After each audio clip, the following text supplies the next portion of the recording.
The international community has come to pin its hopes on resolving the Palestinian issue through the two-state solution, which recognizes the legitimate right of each state to exist in peace and security. The world has no more excuses or reasons to delay the implementation of the long list of Security Council resolutions on this question.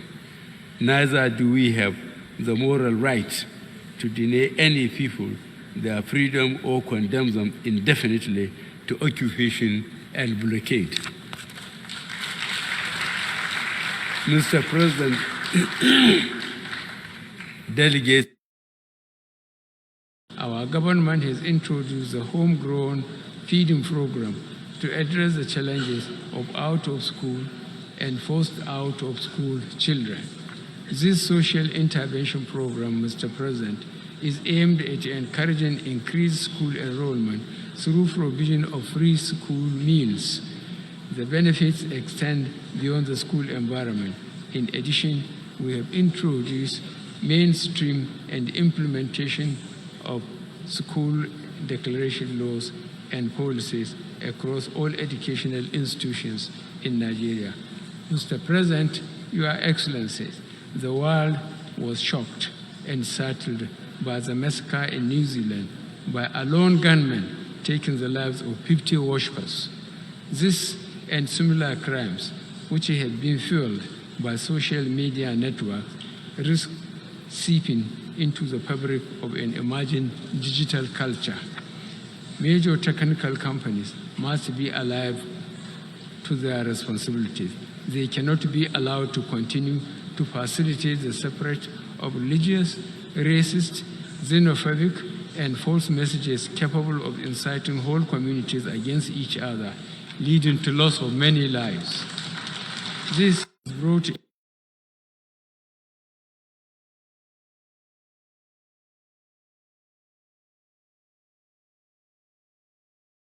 international scene, Mr. President, the United Nations has new opportunities to take the lead on issues that continue to cloud the prospect for international peace, prosperity, namely the right of the Palestinian people to have their own country free of occupation.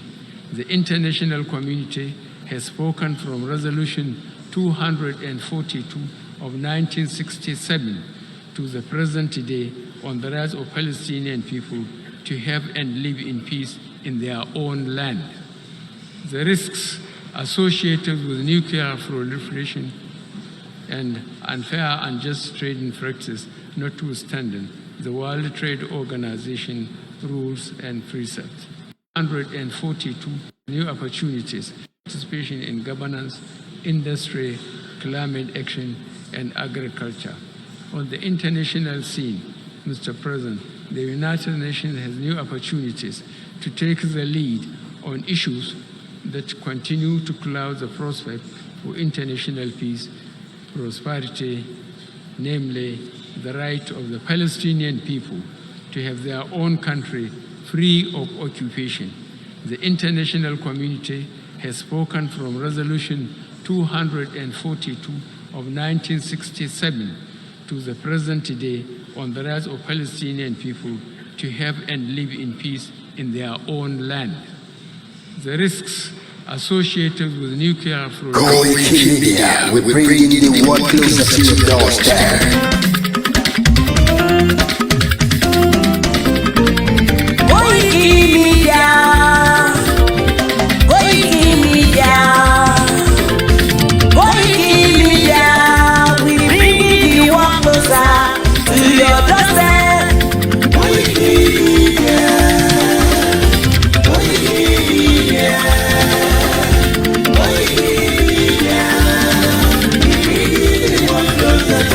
Yeah.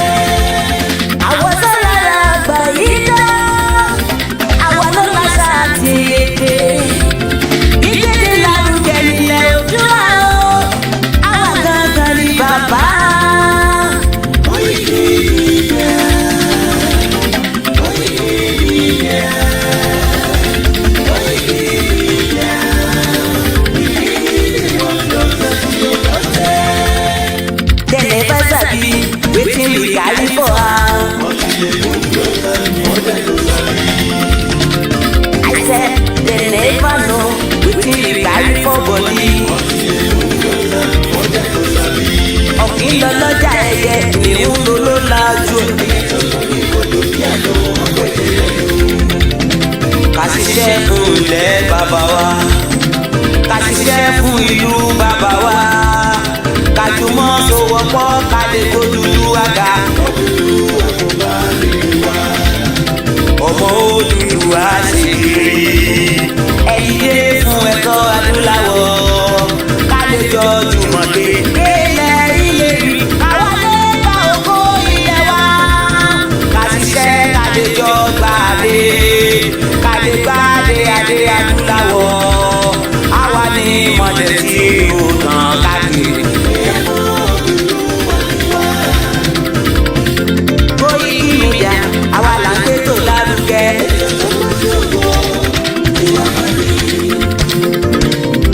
Kásá ẹgbẹ́ polówó ọjà wà kájé gbúgbà níjẹ. À ń gbé tó lárugẹ, à ń gbàsà lárugẹ. News and sports ẹ máa rí yọ. Ọmọ Ìjẹ̀bú alárẹ̀ mi ló ní ìmàdé dandan. Koiki Media ọ̀rọ̀ lágbàdúmọ̀ mi máa bá ṣẹlẹ̀ lọ. Ọmọ Yorùbá nìyẹn, ọmọ Yorùbá àtàtà. Àǹtádù rẹ ọmọ Ìjẹ̀bú alárẹ̀ mi ṣẹ́yìn lọ má fi bọ̀ tẹ̀ mọ́lẹ̀. Ẹ̀yin lọ́mọ onígbò máa ń dé mádémádé. Ẹ̀yin lọ́mọ onígbò máa wọ̀ o. Ìgbò máa wọ̀ tó àjòjì ò gbọ́dọ̀ wọ̀. Àjòjì tó bá wọ̀ bẹ́ẹ̀ á tẹ̀lé ní bọ́ra. Ẹ̀yin lọ́mọ ànáwó òyìnbó tó dé. Ìgbà tó yìnbó dé o, owó náà dẹ́kun pọ̀ sí o. Koiki Media sáwà ní bàbá. Koiki Media àwọn ní bàbá. Àdáńsọ àtúnpèrè ìdílé. Àwa là ń gbẹ́tò lárugẹ jẹ́ ká jọgbọ́ o. Àtúnjà fẹ́tọ̀ ilẹ̀ wa, fẹ́tọ̀ ilẹ̀ Yorùbá.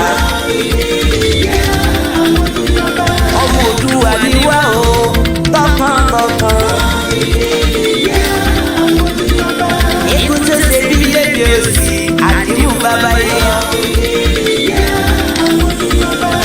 We bring you up closer to your doorstep. Afẹ́fẹ́ tó fẹ́ òjò kan ní kò lára ní. Àgbèrègbè Olódùmarè ló fún wa sí. Gbogbo ayé ẹ gbọ́, àwa ní bàbá o. Ẹ máa bọ̀ wá ẹgbẹ́ polówó ọjà ni wá o. Odùduwà lágbèdá ní òtítọ́ lágbèdá ní. Àti sọ̀dálẹ̀, àti sọ̀díkèéta. Àgùnfọ̀n, àgùnpẹ̀lẹ̀gẹ̀dẹ̀. Koiki Media will bring you up closer to your doorstep. Koiki Media is around. Is around. Ladies and gentlemen,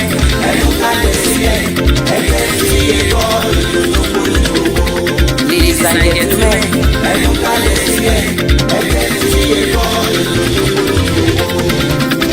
Koiki Media is around. ọ̀dọ́ káàkiri ọ̀dọ́jọ́ ni wá. Ẹ mọ̀ jẹ́ kí á fi àyè gba Fúlàní lórí ilẹ̀ àwọn bàbá wa.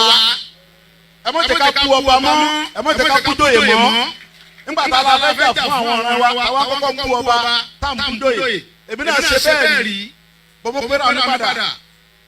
Ẹ mọ̀ jẹ́ ká kú àgbàgbà kankan mọ́ ẹ̀mọ́ olóṣèlú kankan. Ẹ̀rù kálukú bẹ̀rù ò lè sọ̀rọ̀. Ọba ò lè sọ, ìjòyè ò lè sọ. Ẹ jẹ́ ká ronú. Ẹ mọ̀ jẹ́ ká bá bàbá àjàmẹ́, ẹ mọ̀ jẹ́ àbú ọmọ, ẹ mọ̀ jẹ́ àti wọn àwọn pẹ̀lú wọn.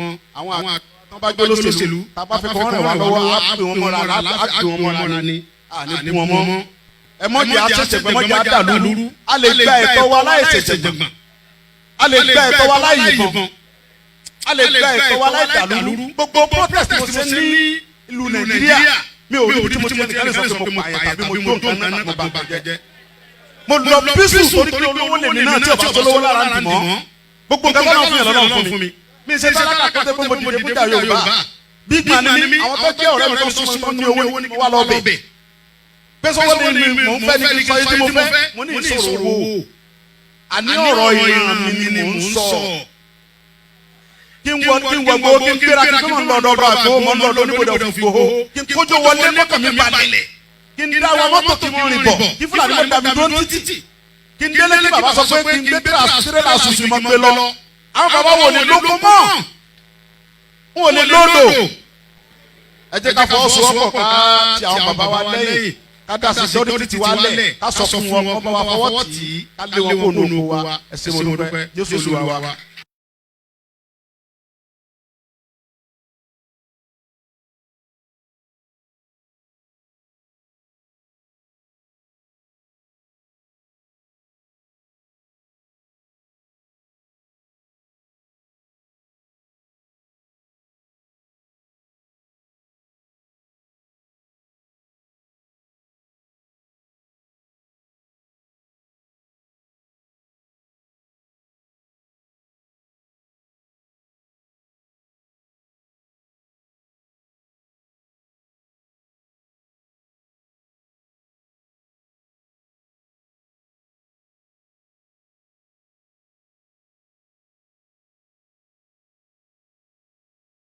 The United Nations has new opportunities to take the lead on issues that continue to cloud the prospect for international peace, prosperity, namely the right of the Palestinian people to have their own country free of occupation.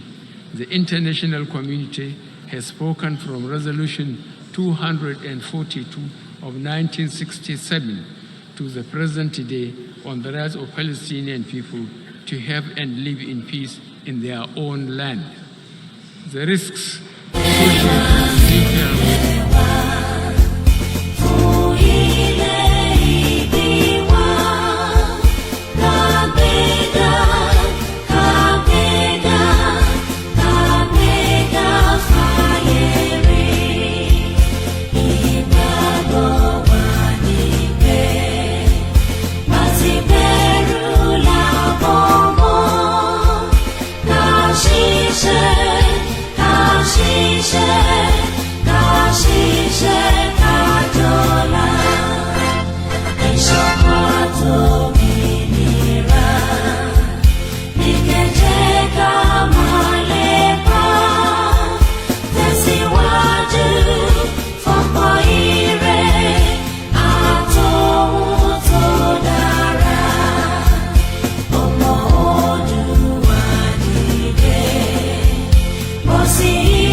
Wow, and a very good evening and welcome once again back to the Self-Determination channel where we discuss the Yoruba right to freedom out of Nigeria. As we continue to educate and give you all the angles of the self-determination, and as we continue the negotiation with the current administration, President Bola Ahmed Tinubu, just as we did with the former President Muhammadu Buhari, as you can see on the screen. Mo kí gbogbo ọmọ Yorùbá nílé lóko níbikíbi tí ẹ ti ń fẹ́ gbọ́ wa nírọ̀lẹ́ yìí, ẹ bá wa pín ètò yìí. Tẹ́ ẹ bá pín, is just a fruitless effort for me to be sitting here and trying to educate many people. I read a lot of your messages, your comments, when people write lengthy messages and say that there is more to be done. Part of what is meant to be done is what we are doing on a daily basis, bringing what you might not know or what have been said in the past, especially like Buhari that said at the United Nations General Assembly that the right of the Palestine people to have their own country free from occupation, Resolution 2042. Ọ̀pọ̀lọpọ̀ ọmọ Yorùbá lè ní tó sọ pé òun fẹ́ takú sínú Nàìjíríà kò mọ̀ pé Buhari gan sọ fún wọn ní United Nations pé kó fún àwọn Palestine ní ààyè kó dá dúró gẹ́gẹ́ bí orílẹ̀-èdè. So there is no point if we sit here and you're not sharing the program. It's a waste of time, it's a waste of energy. And when people send you message, I read one was a very lengthy one, big message. It took me some time to go through it. I'll share one of the pointer that was written by these individuals. I don't know him because the number is not saved on my phone. I will not read all the message, but I just want to bring you some of the pointer that this person believe that needs to be done. Everybody has an idea. Àwọn tó máa ń sọ pé yẹn àwọn tó ń ṣe Yorùbá nation yẹn ọmọ Yorùbá lẹ́yìn náà gbogbo tá à ń ṣe lẹ́yìn náà ní right láti ṣe. Nobody's taking control of Yorùbá nation. Èyí táwa lè ṣe là ń ṣe gbogbo ọmọ Yorùbá ò tí gbọ́n tá à ń sọ responsibility ti nìyẹn not mine. Mine is to deliver the message, yours is to take it to where it meant to go. In tó bá lè mú President Muhammadu Buhari, the former president of the Federal Republic of Nigeria, right inside the United Nations building. Kò ń ṣe àwọn dúpọ̀ ní tìrì tó ń ya picture níta tó ń sọ fún nípa àwọn United Nations building. When we talk about the United Nations building, this is exactly what it means. Where the president of a country represents its country or a country and deliver a message within 15-16 minutes. Depending on the president or the prime minister of each of this country. So when we are here sitting down and telling Yoruba people that Buhari Sani Palestine pé kó fún wọn láyè kó gba country wọn, and I am now saying the same thing that Professor Adebanji Akintoye is saying that àwa náà ní right láti gba country wa, but many of you are saying that we want to restructure Nigeria. Buhari refused láti kọ lẹ́tà sí wa. He did not even acknowledge the letter. Kò ń ṣe pé torí pé professor ló kọ lẹ́tà sí. It's because the hatred tó ní sí Yorùbá ìran Fúlàní ni Buhari. Àmọ́ nítorí pé àwọn Palestine Muslim ni wọ́n kò wá ń ṣe Palestine nìkan. Many of you might not even know that Buhari also, this evil man, kò ń ṣe Palestine nìkan ni ó ń campaign fún. Ìjẹ́ yìí mọ̀ pé Buhari tún campaign fáwọn ìlú kan tó ń pè ní àwọn Muslim tó ń wà ní Myanmar. Buhari ń campaign fún wọn. Ó ní kó fún wọn sílẹ̀ kó di ìlú tara tiwọn náà. The anti-violent speech by Nigeria President Buhari at the United Nations was a deeply ironic. This was in 2017 by Yomi Kazim, published. In his address to the United Nations General Assembly, yesterday, September 19, in 2017, the Nigeria former president, President Muhammadu Buhari, touched on one of the world's most pressing human rights issues. Àwa ní human rights issue, Buhari olórí burúkú kò sọ̀rọ̀ lé lórí, but yet many Yoruba idiots will come and tell you to shut up as if you don't know what you're talking about. Kí ló lè mú kí Buhari máa fún United Nations ní pressure nípa human rights issues about the brutal violence against Rohingya Muslims in Myanmar?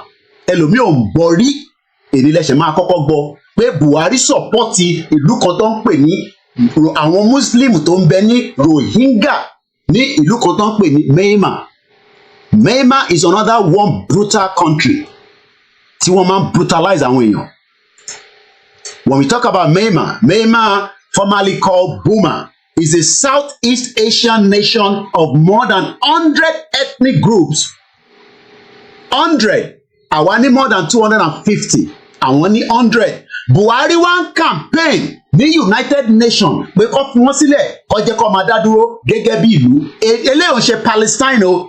I'm sure many of you know about the Palestine, but you've never heard about the Rohingya Muslims that Buhari gave a full support at the United Nations.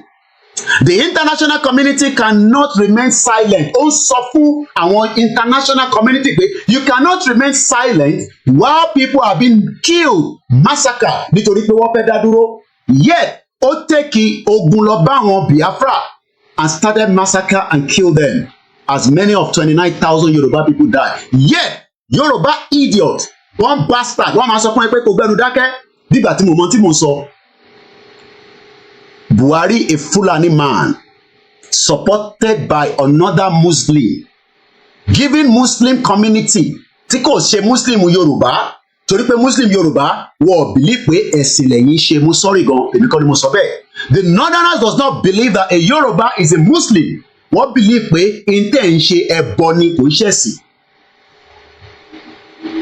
So Buhari is giving support to Muslim country, yet he cannot give support fáwọn tó wà létí lẹ́lẹ́gbẹ̀ẹ́.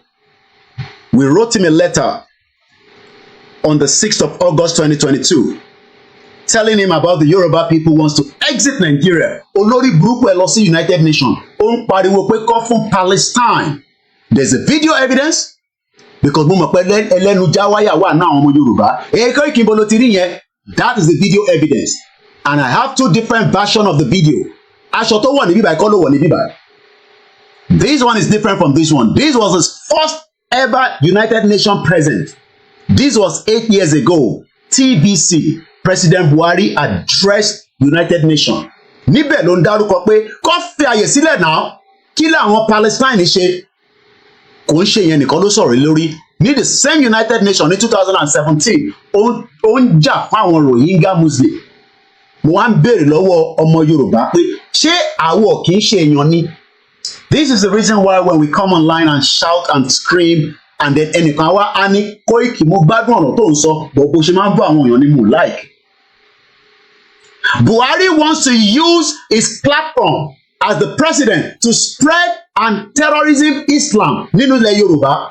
That is why he was able to give way to all the Fulanis that came into our territory and wanted to kill Igboho and Nnamdi Kanu and many innocent people because I believe in their own doctrine. The international community cannot remain silent and not condemn the horrendous suffering of Rohingya Muslims. Buhari ló sọ yẹn. Buhari said of the desperate human rights situation. While we have Yoruba people that are suffering in Nigeria under Buhari for 8 years, many people died, 29,000 from the Yoruba side. Gbogbo ẹ̀yin tẹ́ ẹ lè lọ sóko mọ́, Buhari ò support yín torí pé ẹ kì í ṣe Muslim. Mo sorry gbogbo ẹ̀yin àfáà ẹ̀yin Mùsùlùmí Yorùbá. Wọ́n believe pé ẹ̀sìn tẹ́yin gbé dání ó worth láti máa lọ sọ̀rọ̀ ní United Nations pé ìyà ń jẹ yín. And you can see why we have to give kudos to Professor Adebanji Akintoye and Oloye Igboho for bringing it to the conscious mind of the Yoruba people pé ẹ máa pariwo síta pé Buhari náà support wọn pé kó gba country àwọn Palestine àti Rohingya. Àwọn wo ló ń pè ní Rohingya Muslim? Àwọn brother Buhari nìyẹn. The Rohingya people, ẹ jẹ́ ká sún yín ní background wọn díẹ̀. In case you've never heard about them, mo ní platform yìí láti máa educate púpọ̀ nù yín. Àwọn tó ń pè bẹ́ẹ̀ lélẹ̀. They are also one ethnic people out of 100 ní Myanmar. But Buhari bó bá fún láyè, ó lè ní kó máa kó wọn bọ̀ ní Southwest, kó wá máa gbé pẹ̀lú wa pé àyè wá. Just as he opened the door for Fulani terrorists tó wá pa wá. Tó ní òun máa stop Boko Haram. Yet, oko Boko Haram wọlé wá pa gbogbo wa. But because of the gullible Yoruba people, they cannot think from their nose. Tá bá sọ A, wá máa sọ B. Tá bá ń ṣe program, nǹkan míì lọ́mọ máa fi divert wa. Torí tẹ́tẹ́ ń kọ́bọ̀ data tẹ́ni lọ́wọ́. These are the people known as Rohingya. Ìyà ń jẹ àwọn náà. Rohingya refugee crisis explained. Muslim and Rohingya in Myanmar. Over 300 Rohingya Muslims arrived in Indonesia. Lọ́ba fún Buhari láyè á ní kó máa bọ̀ lọ́dọ̀ tiwa náà. But àwọn wo ló ń pè bẹ́ẹ̀ gangan? The Rohingya people are stateless Indo-Aryan ethnic group who predominantly follow Islam and reside in Rakhine State in Myanmar. before the Rohingya genocide in 2017, when over 740,000 fled to Bangladesh, an estimate 1.4 million. Máa sọ pé Ọlọ́run ní jẹ́ kó dọ́dọ̀ lẹ Yorùbá, ó dìgbà tá a bá lè dá dúró ni kò ní dọ́dọ̀ wa because genocide ń bọ̀, a máa dẹni tó ní lè gbé nílẹ̀ wa. Máa sọ pé kò lè possible. I do not pray for such. But nígbà táwọn kan bá wọlé tán pa wá, just as they have been killing the Rohingya people as well. Did you hear what was it? Just 2017, 18, 19, 20, 21, 22, 23, 24. 7 years ago, over 1.4 million of them was sá kúrò lórí ilẹ̀ wọn. Àwa ń pariwo Yorùbá nation. Pé kọ́ má bàa gbalẹ̀ mọ́ wa lọ́wọ́. Àwọn kan ní Koiki shut up. Ó ní evidence láti back ẹ̀ pé àwọn Fúlàní máa pa wá, wọ́n máa gbalẹ̀ mọ́ wa lọ́wọ́. Mo ní ẹ sure pé à ní evidence. But àwọn tó ní àwọn bá wọn sọ̀rọ̀, people that spoke to them, people that have conversation with them, a rí Ọ̀wọ̀ massacre, àfọlójú. A rí gbogbo evidence pé Fúlàní wọlé wọ́n pa wá ní méjì mẹ́ta. As at last month ní ìlú kan tó ń pè ní Ìbàràpá East, more than 20 people were killed. So nígbà tá a bá pé 2 million tó bá pa wá la máa tó dìde ọmọ Yorùbá. Ẹ fi pa níṣẹ́ lọ́wọ́. When we come and start standing and talking and talking and talking, some of you think that we don't have a job. But níṣẹ́ nìkan tá a lè fi life wá ṣe. I am 6,000 miles away from Nigeria, but my concern and my blood is in Yoruba land. Wọ́n ní ìrọ̀rùn igi òun ní ìrọ̀rùn ẹyẹ. Ẹlòmíì ò lè pín ètò nítorí ayé ẹ̀ ń já pé tóun bá pín wá náà mọ̀ pé ó ń gbọ́ KOIKIMEDIA. Bó tó bá jẹ́bi tó ti ń ṣe ṣẹ̀pẹ̀tẹ́rì tó ti ń sọ̀rọ̀ kó àtòbò, ìyẹn máa yá wọn lára láti pín. Ẹ wá gbọ́ bí tó ti ń sọ̀rọ̀ kó àtòbò, ìyẹn máa yá wọn lára láti gbọ́. Bọ̀ eléyìí tó máa ṣe àǹfààní fúnran Yorùbá, níṣẹ́ Fúlàní máa wọlé pa púpọ̀ nù wa tá a bá gbé ìgbìyànjú wa nísìnyí ní kíákíá. Torí tí Tinubu máa fi parí ìjọba tiẹ̀, we are all gonna be in danger. Èmi ò kàn ní sí nílé ni, but family mi tó bá wà nílé, n tó bá ṣẹlẹ̀ sí kó ṣẹlẹ̀ sí. I don't have to be back home. But a lè wá torí yẹn ká wá sọ pé torí pé àwa kan wà far away, our blood is still running inside Yoruba land. This is the reason why tá a bá ń ṣe program, ẹ máa pín ètò, kò ń ṣe pé torí a fẹ́ gbawó lórí ẹ̀bọ̀n bastard. Má nítorí owó tó ń gbà lórí YouTube, àmọ́ èlò ló ń fún wa lórí YouTube. À ń sọ̀rọ̀ pé ìran wa ti wà ní danger, àwọn kan ní àṣírí danger, kò sí any evidence. Bọ̀ǹtarákùnrin yìí sọ. Which is for you, Dr. Badaya. Do you think the government is unwilling or unable to protect the people of Southern Kaduna? In fact, it is not only unable, it is unwilling, and we have good reason to feel that they are part and parcel of the killers. Let me make some revelations to you. That's a very The government is part and parcel of the killers. Ta ni government? Ta ni government tí kò bá ń ṣe búbú? Thank you so much, Just Raising is even saying that Lagos to London is just under 3,120 miles. Kò tẹ̀ pé 6,000. But we are concerned. Mo kí gbogbo ẹ̀ tẹ́tí darapọ̀ mọ́ wa ẹ̀yin ìyá lálùbáríkà. Ẹ̀yin ọmọ Yorùbá á ti sùn àsùnpara, wọ́n ti wọlé sí wa lára tán. Ọlọ́run má jẹ́ ká di àwọn Rohingya tí Buhari lọ ń bá sọ̀rọ̀ ní United Nations pé kó jẹ́ kó tú wọn lẹ̀. Ẹ jẹ́ àgbọ̀n tí the late Malafia sọ. Because ẹ̀yin ò tí ì fẹ́ gbà pé wọ́n fẹ́ gbalẹ̀ mọ́ yín lọ́wọ́. Lọ́kàn ara yín, a lè defend ara wa. Ẹ lè defend ara yín ni wọ́n ń wọlé pa yín ní Ìbàràpá East. Gọ́vnà dẹ̀ jáde. Àmọ̀tẹ́kùn ò ṣe kankan sí. Ẹ lè defend ara yín kódà ìrántí àwọn àlùfáà àwọn wòlíì ń rí wọ́n ní kó sọ fún Ọ̀yọ́ àti Oǹdó pé kó wà very careful. Èmi kọ́ mo sọ bẹ́ẹ̀. You might say that all this is not going to happen. Rohingya ní 2017, 7 years ago, more than 1.3 million of them could not live on their land. Wọ́n lé wọn kúrò lórí ilẹ̀ wọn. Máa sọ pé kò lè possible, Koiki ṣe fi pé kí ni lè possible, wọ́n máa lé wa kúrò lórí ilẹ̀ wa. A ti rí àríṣẹ́ ní gbogbo ọ̀nà Ogun State, àwọn kan tí ń sún lọ sọ́nà Benin Republic. Ní gbogbo Benue State, wọ́n ti wà nínú IDP camp, wọ́n tó ẹni tó ń gbé lórí ilẹ̀ wọn mọ́. Ní gbogbo North, wọ́n tó ẹni tó ń gbé lórí ilẹ̀ wọn mọ́. Kódà àwọn kan máa ń sàn ṣàkọlẹ̀ fáwọn terrorists kọ́ lè bá dáko. Brother wa kan Àgbẹ̀lọ́ba Timothy a post video yẹn lánàá. Abẹ́òkúta ló ti ṣẹlẹ̀ tí Fúlàní wọlé jẹ wọ́n lóko. Video tí mo post ẹ bá rí video tí mo post lánàá. Abẹ́òkúta ló ti ṣẹlẹ̀. Eléyìí ń ṣe ọ̀nà tó jìn púpọ̀. Abẹ́òkúta máa ní kò lè ṣẹlẹ̀. Wọ́n wọlé lọ bá Wọlé Ṣóyínká. Ọlọ́run ní kó má pa sínú ilé fún wa. When we are here saying that we are in danger, it's not because we are scaring you, it's because àwọn kan ti rí evidence yẹn. Ẹ̀gbọ́n tí bàbá ẹ̀ sọ. That's a very big allegation, Dr. Obadiah. The government is part and parcel of the killers. Yes. That's big. Yes. Yeah. Okay. How would the government just say, "Oh, it is revenge killing" and so on? Then you leave it there. Oh, because it is revenge killing and so on and so forth. The body language of this administration, the body language of the state government shows clearly that they have a hand in the killings. No doubt about it. Because, you see, General Abacha, and people don't give him his due. Do you think you would have tolerated such nonsense? And let me make some revelations, because some of us also have our own intelligence networks. Okay. Have met with some of the bandits. We have met with some of their high commanders. One or two who have repented. They have sat down with us, not once, not twice. They told us that one of the northern governors is the commander of Boko Haram in Nigeria. Boko Haram and the bandits are one and the same thing. They have a sophisticated network.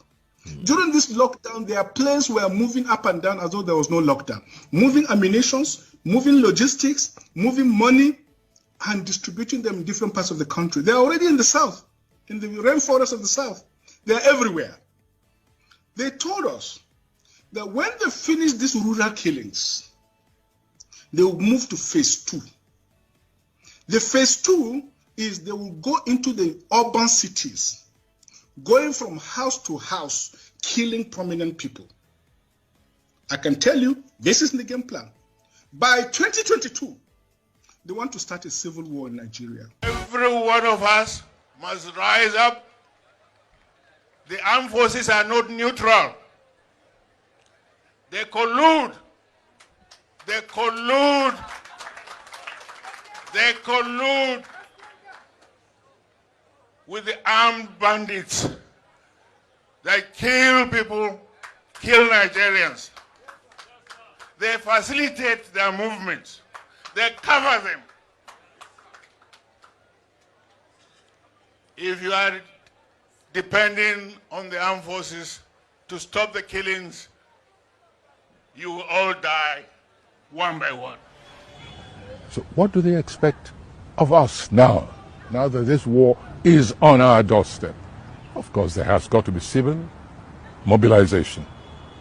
And if we keep waiting for this to be centrally handled, we're all going to become, if we're not already, slaves in our own land. That for me is personally intolerable. It's not an acceptable condition. And whatever it takes, I stand ready to contribute in any way. And we welcome you back into the program. This evening is to focus on the former president Muhammadu Buhari, how he was able. Good evening to every one of you as you're joining the program. Please bear with us. We will not mention name, but we'll appreciate you toward the end of the program. This evening is for this platform, KOIKIMEDIA, to prove again that the former president Muhammadu Buhari supported not just the Palestine right, the Palestinian people rather, to have their own country free of occupation with Resolution 2042. He also spoke about the support for the Rohingya Muslims to be free and have their own independent country. Who are the Rohingya? The Rohingya, we know, are people are stateless Indo-Aryan ethnic group who predominantly follow Islam and reside in Rakhine State, Myanmar. Before the Rohingya genocide, just as genocide has been taking place in the southeast part of Nigeria, in the north, in the southwest, in every part of Nigeria today, there has been genocide committed by the Fulani terrorists headed by not just Rufai, but majority, including the former President Muhammadu Buhari, a Fulani man himself. The Rohingya in 2017, when over 740,000 fled to Bangladesh, an estimate 1.4 million Rohingya still live in Myanmar. One day, we hope that our own case will not be the same.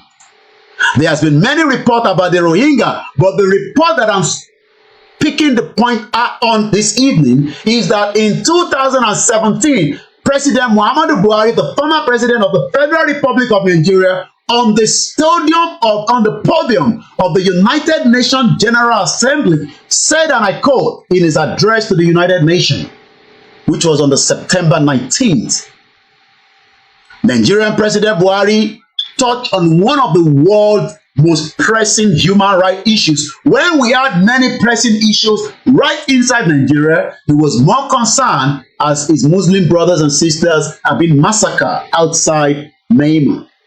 He never cared about the Muslim, especially the Christian that are living in Kaduna being massacred on a daily basis. Neither does he care about the Christians in the southeast or the Muslims in the southwest or every Nigerians that have the right. But many Nigerians probably never knew that Buhari was supporting the Rohingya Muslims in Myanmar as against them. Rather, Buhari allowed the open of the borders and Boko Haram jihadists came in. Some of them are the images and videos you're watching right behind me in the screenshot. For those of you that are watching us, a very good evening to each and every platform. Those of you listening to us on the MixLR, you have 37 minutes more before you join the next platform. Buhari went further, talking about the pressing human rights issues, the brutal violence against the Rohingya Muslims in Myanmar. The international community cannot remain silent nor condemn the horrendous suffering of the Rohingya Muslims. Buhari said of the desperate human rights situation. While his comments were appealed to Rohingyas, many Nigerians will be wondering why he doesn't practice similar sentiment with similar event back home, because he's an evil monster. That was the reason why he blocked the Twitter after telling the Igbos, reminding them of how they were dealt with in 1967. I doubt it that you will not be able to do the same thing. Whoever is the current president or the future president, the Biafra will fight to the last blood to exit Nigeria come whenever they're ready. Back in December 2015, month after Buhari took office, a skirmish between Nigeria's military and members of the Islamic Movement of Nigeria, a Shia Muslim group in Nigeria North, saw more than 350 people died by Buratai and Buhari, the evil monster Fulani idiot that kept every one of us in the darkness that we are living today. And stupid Nigerians are there shouting, "Let us save Nigeria." It is time that Nigeria is allowed to dissolve or de-amalgamate. If otherwise, there's problem looming ahead. You might not agree with me today, but the problem is just building up on a daily basis. Share the program as you do when you share your daily prayer messages. While more than 350 Shiites were killed by Buhari because their Islam is different from Buhari's Islam, they were included women, children, unlawfully killed according to the Amnesty International, the human rights groups. Amnesty says the military tried to destroy and conceal evidence. They are good at that. Kill and leave no evidence behind. Many innocent Nigerians are wallowing under the shallow graves and nobody knows where they are. We are still demanding the bodies of Adogon and Alhaji Fatai that were murdered by the former President Muhammadu Buhari while in office with Yemi Osinbajo, the evil monster. Amnesty says the military tried to destroy and conceal evidence of the killings nearly 2 years after the alleged massacre of the Shia Muslims And despite a court order for his release, Ibrahim El-Zakizaki, the leader of the Shiite group, is still being detained. I believe he's been released right now. Nigerian Muslim community is predominantly Sunni. Some of you don't know the difference between them. Most recently, Buhari has faced criticism for his handling of the, I'm not going to call them secessionists because some of these idiots that keep using the word secessionist, self-determination is the right word for those agitating from the indigenous peoples of Biafra, IPOB. A group in Nigeria in Southeast last week, soldiers were deployed to the region to maintain peace. There's nothing called peace. They kill, destroy, burn. But right now, it is very difficult for the Nigerian military to go into the Southeast and do the same because it is weapon for weapon. No longer sugarcane for weapon. You go in there, they will defend themselves under international law. Last week, soldiers were deployed to the region to maintain peace, but many have viewed it as a needless and brute show of force, which worsened an already bad situation. The self-determination agitation is rooted in decades long belief in the Southeast that the region has been marginalized by Nigeria federal government, and so it is still even under the present administration of President Bola Ahmed Tinubu. 4 people reportedly died in the clashes between the soldier and the IPOB. Never believe 4. That is about 400 people died. But in his speech, the evil monster known as Buhari, a Fulani man, also called on the UN to be mindful of widening inequality within society, which may cause frustration and anger, leading to the spiraling instability. That is what is going to happen in Nigeria, because many Nigerians are becoming frustrated with the economic woes, insecurity, lack of jobs, and many people are dying because of the basic things of life. But there are over 2 million displaced persons in Nigeria in the Northeast will likely be puzzled by President's sentiment given the inequality, frustration, and anger at their daily realities. As I speak to you right now, many Nigerians are no longer living in their homes. They are living inside the IDP. Since being devastated by the long-running Boko Haram insurgency, displaced persons in the Northeast have been forced to live in the congested camps where hunger and disease are rift. If Nigeria is too big, it is time that we dissolve it so that everybody can take care of their own. Nearly 500,000 children in the region are severely malnourished. Not just in that region, Yoruba people are so poor that they cannot even drink garri because the cassava has been used to be destroyed by the Fulani that have used us as guinea pigs for a very long time. Most of the internal displaced people's camps are underfunded because people keep stealing the money, corruption. By the government and officials, Babashe Lawal diverted money that is meant to be used for his own personal gains. Stuff that are meant to be used are sold in the market. Selling donated relief materials at local market for personal gain. A shithole country, and there's some Nigerians will say, stop calling it a zoo, dumb bastard. If you ever come and tell me stop calling Nigeria a zoo, it no go better for your papa and your mama. Idiot all over the place. Let's listen one more time to the evil monster Buhari as he spoke at the United Nations General Assembly, favoring those called Palestinians.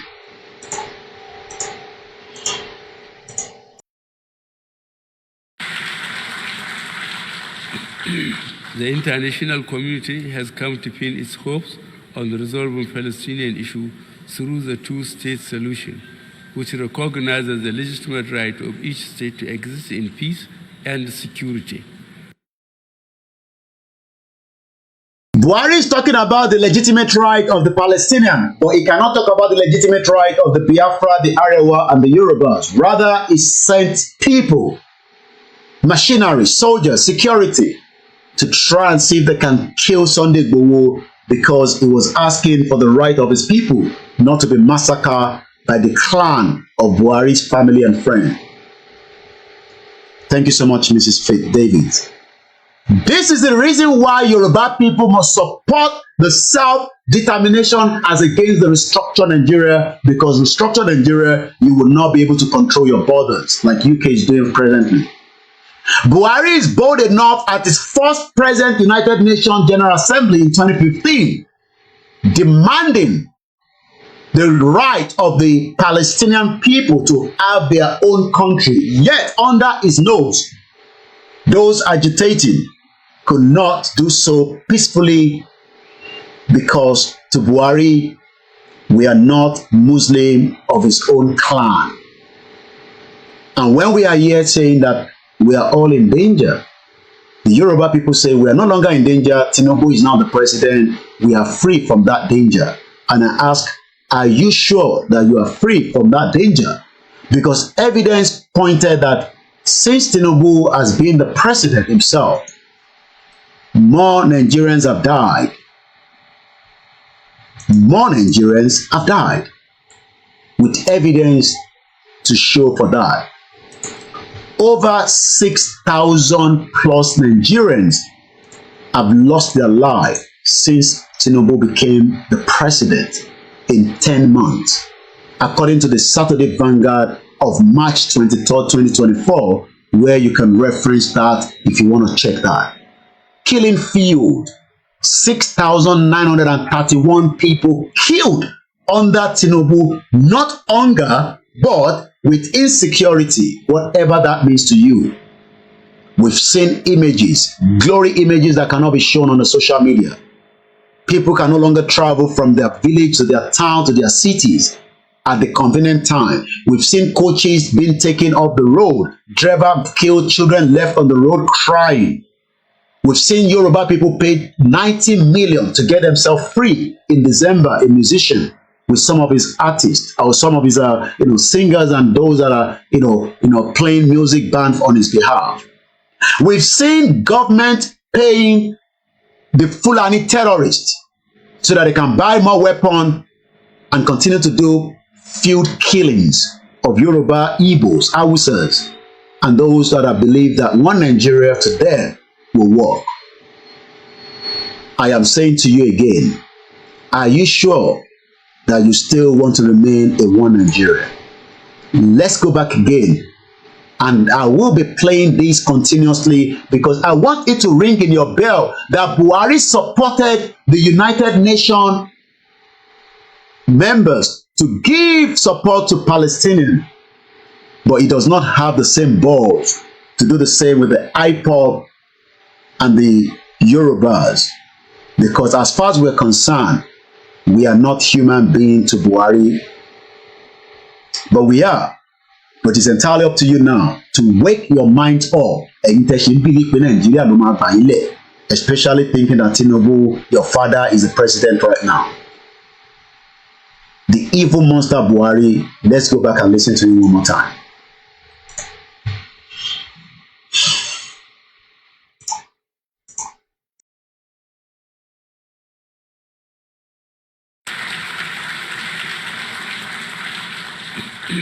The international community has come to pin its hopes on resolving the Palestinian issue through the two-state solution, which recognizes the legitimate right of each state to exist in peace and security. The world has no more excuses or reasons to delay the implementation of the long list of Security Council resolutions on this question. Buhari is pushing the United Nations members to do quickly and allow the Palestinians to have their country.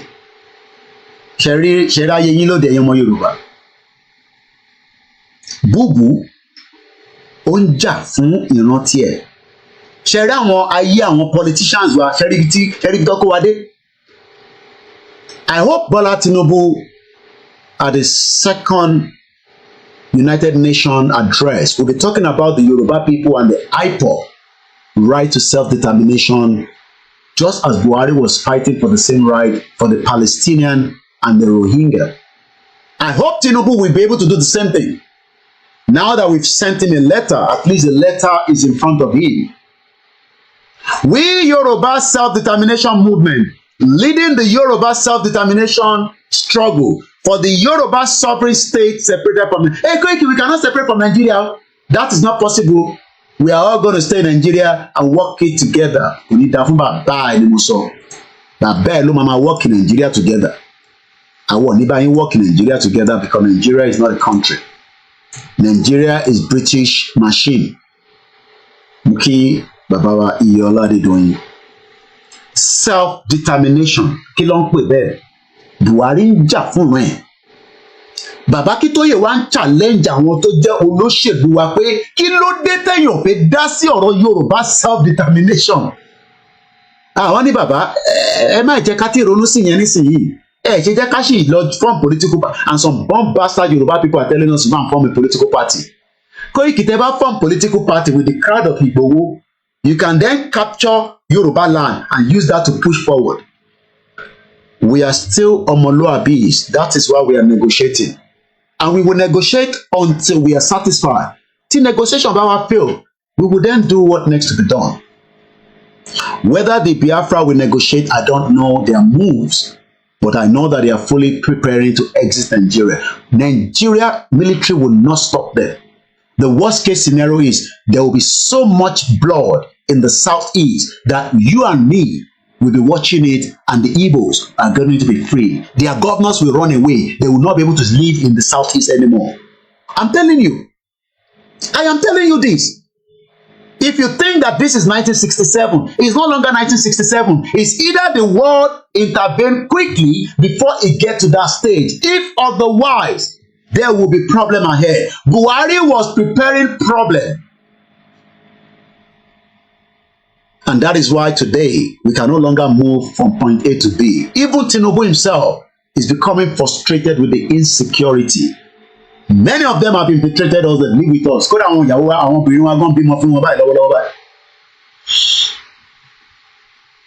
Let's listen to Buhari from another angle. My name is Olami Koiki. This is another one at the United Nations. Okay? It's two different ones. This was the first one. This was another one. This is when he first came in. Right here, look at his eyes. We don't know whether it's the fake, the dead, I don't care. But he has become chubby. Why Tinubu said in a Sunday politics newspaper, I don't believe in one Nigeria. But that has changed now. Tinubu believes in one Nigeria. Whether it will give you a restructured Nigeria, a regional Yoruba government, I don't know. But all I know is that we will not sit back and not push for our rights. Yemi Fatoke, my brother, good evening to you, sir. Yami, Pastor Mo, Silver Badmos, Maize Gold, just reason. Keep the comment flowing and share the program. Share the program, go and invite your friends so that they can come and learn one or two things this evening again. We have just 2 hours window to the program and we have done already 1 hour. So it will not be more than 2 hours, I can assure you that, because we've done 2 hours already, and that means it is more than enough feed for the day. And as someone said in a message that was sent to me, I understand your perspective and concern. It is important to acknowledge the complexity of the situation and the various narratives at play. I will not take a stance or promote any particular viewpoint, but I can provide some general guidance on peaceful and democratic ways to advance the movement. Everybody has a peaceful way. Ẹ lọ darapọ̀ mọ́ group, èyí máa send the message sí wa. Ẹ lọ darapọ̀ mọ́ group kan. Kẹwàá darapọ̀ mọ́ group yẹn kó darapọ̀ mọ́ YSDM. It's good when you send all these messages. If you have all these ideas, you should be part of a group. Because already we are playing our own parts. Let me read a little bit further. To accelerate the movement, consider the following steps. Organize peaceful protests and rallies. Yes, we are doing that, and that is still going to come up. Ẹ lọ dáwó sí YSDM. Many Yoruba people dáwó mọ́ àmọ̀dí tẹ́ ṣe dáwó à ń bẹ̀ yín. Let me talk about that before we move further. When you get onto the YSDM page, the donate button tẹ́ bá ti gbọ́wọ́ lé ó máa turn orange. Tẹ́ bá gbọ́wọ́ sí mouse yín síbẹ̀, it will be purple. But the moment you put your mouse there, it turns into yellow. Let me move my camera because that might be blocking a bit of the view. Ẹ jẹ́ ká yọ jagaban kúrò náà. Let me move my own camera a little bit because I can see that it's blocking some of the things there. So you can see it properly now. Ẹ lọ sí www.ysdm.org. Mo bẹ̀ wá, mo rọ̀ wá, ẹni tó wà nílé náà lè dáwó síbẹ̀. Gbogbo ilẹ̀ mo bẹ ṣe ń ra nǹkan lórí online. It is secure. Òun ní kankan ṣe pé Koiki send account number sí mi. Òun ṣe account mi lè fẹ́ sanwó sí. YSDM is just online. Ẹ lọ síbẹ̀. You put the money there. You will click on donate. And the moment you click on donate, it comes up like this. Donate to Yoruba Nation Central account. Any other account, it is not confirmed by Baba Akintoye. Account kan tó ṣì wà confirmed pé kọ́mọ Yorùbá ló máa fowó sí òun lélẹ̀. Kò wá mí pa àwọn group oríṣiríṣi tó ní group tiwọn. Wọ́n náà ní account tiwọn. Àní pé kọ́ máa l'account tiwọn. Mo rẹ̀ sọ pé kẹ́ má dáwó síbẹ̀ o. Torí mo mọ̀ pé nígbà ilẹ̀ máa lọ sọ fún sí pé Koiki ti ní kò sí account kankan mọ́ ju USD. No. Every group sì ní right láti ní account. Kódà nínú group yìí gan lè máa sọ pé a máa dá 10,000 sínú YSDM. Ẹ wá kó fún olórí ẹgbẹ́ yín nínú WhatsApp group yìí. A wá lọ bá yín sọ sínú eléyìí. Every group ló gbọ́dọ̀ máa gbé responsibility láti lọ dáwó síbẹ̀. Báwọn ọmọ Biafra ṣe ń ṣe nìyẹn. Gbogbo Biafra pátá all over the world ní every month ló ń donate.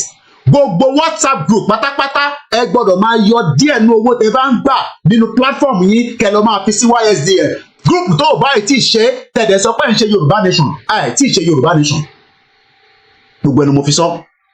Gbogbo ẹgbẹ́ tó wà tí ó náà ń ṣẹgbẹ́ nínú Yorùbá Nation tí Baba Akintoye tó ń ṣe tàwọn ní dúpọ̀ onítìrí ẹ gbọ́dọ̀ máa yọ nínú owó tẹ́ bá ń dá láti máa lọ fi sínú central account.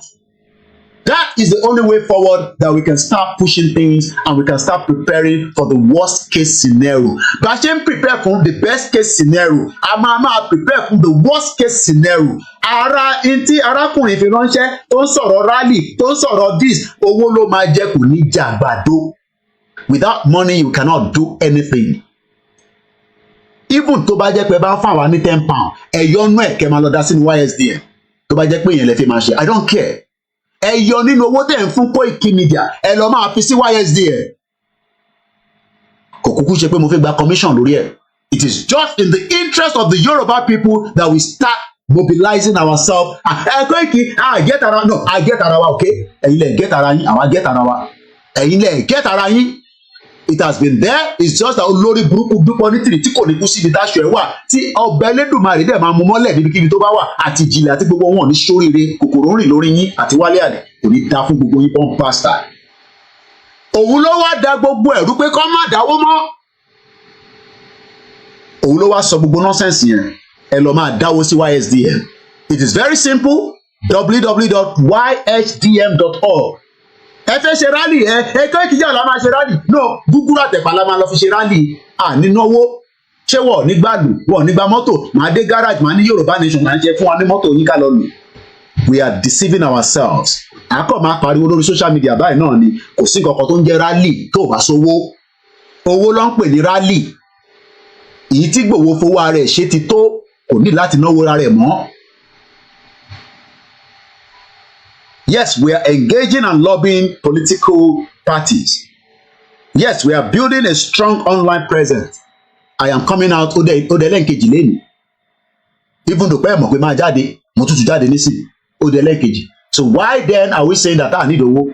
Tẹ́ bá ti wá débẹ̀, ẹ wá rí pé ó máa sọ fún yín pé currency wo lẹ fẹ́ fi sanwó? Is either your dollar, pounds, euro or naira? Ẹni tó ní náírà kò yọ ẹ́ sílẹ̀ gbogbo náà lẹ́mọ bẹ́ẹ̀ ṣe ń ra nǹkan online pẹ̀lú náírà káàdì yín wọ́n máa yọ síra wọn náà ni bó bá jẹ́ 1,000 rupees dá síbẹ̀ tó bá jẹ́ pound ni fi pound síbẹ̀ àwa bí ẹ pé kí ló pé irú reason wo ni wọ́n ti fi dáwó yẹn ṣé fún security ni ṣé fún welfare ni food bank ni àbí monthly ọ̀rọ̀ million ten àbí just kò kàn fi dáwó fún Yorùbá central account wàá sọ ètò bá wọ̀n ẹ̀ níbẹ̀ o lè dá security kó tó dá welfare tọ́lọ̀ bá bú ẹ̀ láṣìírí tó pọ̀ it's never too much. Bọ̀ká wa máa jókòó ká ní Ọlọ́run máa gbàdúrà wa a máa gba Yorùbá Nation nídòwó ìrọ̀lẹ́ ń pa yẹ̀yẹ́ lẹ̀ ń ṣe àtẹ̀mí àtẹ̀yìn lọ anywhere a máa ṣe wọn bá ta bá lè ṣe but ọ̀rọ̀ tó lówó dé you cannot do anything. Ẹ má jẹ́ káwọn gbogbo àwọn blogger olórí burúkú lòṣì tó ń sọ jágbajàgba wọ́n ti kówó jẹ o wọ́n tún ti fẹ́ máa gbọ́ owó bomb bastard olórí burúkú ló pọ̀ jù nínú wọn àtọmọ Yorùbá tó wà nínú wọn. Without money you cannot do much. You click on security, you put the amount there, you put the donor's name there, you put your email address, and you just put your card details. Or you can also use and say another way. O lè lo Google Pay fi sanwó, o lè fi card details ẹ, á dẹ̀ béèrè, wá dẹ̀ click donate. Simple, kò sí tó le níbẹ̀. Ẹ̀yin tẹ́ bá wà struggle, gbogbo yín lẹ ní ọmọ nílé, ẹ pa àwọn ọmọ yín. Tọmọ yín bá ní kílẹ̀ fẹ́ dáwó fún ẹ náà, ẹ fẹ́ dáwó sínú Yorùbá YSDM. Ṣèbí ẹ̀ ń dáwó sínú church, ẹ̀ ń dáwó sínú mọ́ṣáláṣí. Ẹ bá dá sí YSDM náà kò pọ̀ jù. Ẹ má wà nira yín lára. Bó bá jẹ́ £2 náà ni ẹ fi síbẹ̀. Bó bá jẹ́ £1 ni ẹ fi síbẹ̀. Ẹ jẹ́ kó wà consistent. That is about that. Ẹ jẹ́ ká padà sọ́dọ̀ lórí burúkú Buhari tó ní ṣoríire. Ẹ jẹ́ àgbọ̀n tó sọ níbí.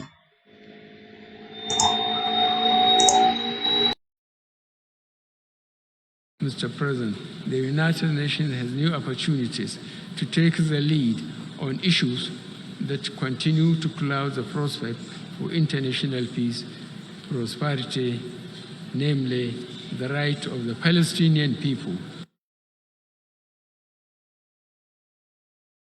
Buhari sọ̀rọ̀ nípa international issue.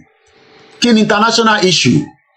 The right of the Palestinian people. So our own right. Kò ní mínísì olórí burúkú ṣe bàbá.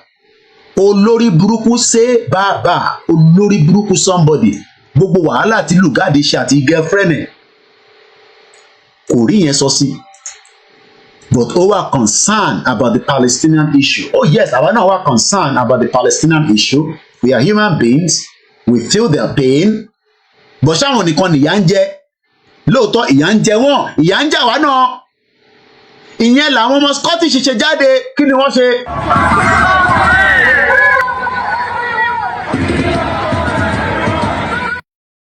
Àwọn ọmọ Scotland ní freedom for everyone. Àwọn ọmọ Yorùbá náà fẹ́ freedom. Wọ́n ní Koiki, we don't want freedom. We want Nigeria. Mama wonder pé Nigeria. Scottish people tó wà okay. They are doing very well. Education, welfare. They have issues with their government. They are still saying freedom for everyone. Freedom for Scottish people. Àwa náà náà fẹ́ freedom. Ọmọ Yorùbá ní náà máa fẹ́ freedom o. A máa fix Nigeria. Bàbá ẹ̀ tó rí Nigeria fix kó tó kú. Èyí tó kú nù bàbá ẹ̀ gan sẹ̀ báwo ló ṣe rí lẹ́nu. Bàbá yín ẹ̀ lè fi bàbá yín fi ṣe bàbá yín ó ń jìyà. Àìsàn kan ṣe àìsàn jẹ̀díjẹ̀dí lásán ló ń ṣe bàbá ẹ̀ kò rówó àgbo mu nísìnyí. Àgbo tó yẹ kó cheap jù gan bàbá yín ò rí mu. Ẹlòmíì ní kidney problem, ẹlòmíì ní ulcer. Gbogbo àwọn problem yìí kò ń ṣe problem. Tá bá ní good health care tó máa tọ́jú gbogbo wa. But when we don't have the right to self-determination, ẹ̀ ń dúró káwọn olóṣèlú tó ń sá lọ sí abroad lọ gba treatment. Buhari spent half of his life in UK receiving free treatment. Olórí burúkú. The Scottish people are saying freedom for everybody. Is because wọ́n mọ̀ pé freedom yẹn gangan ló máa fún wọn ní the right to their resources. Gbogbo gáàsì wọn wá lè determine fúnra wọn. Let's listen one more time.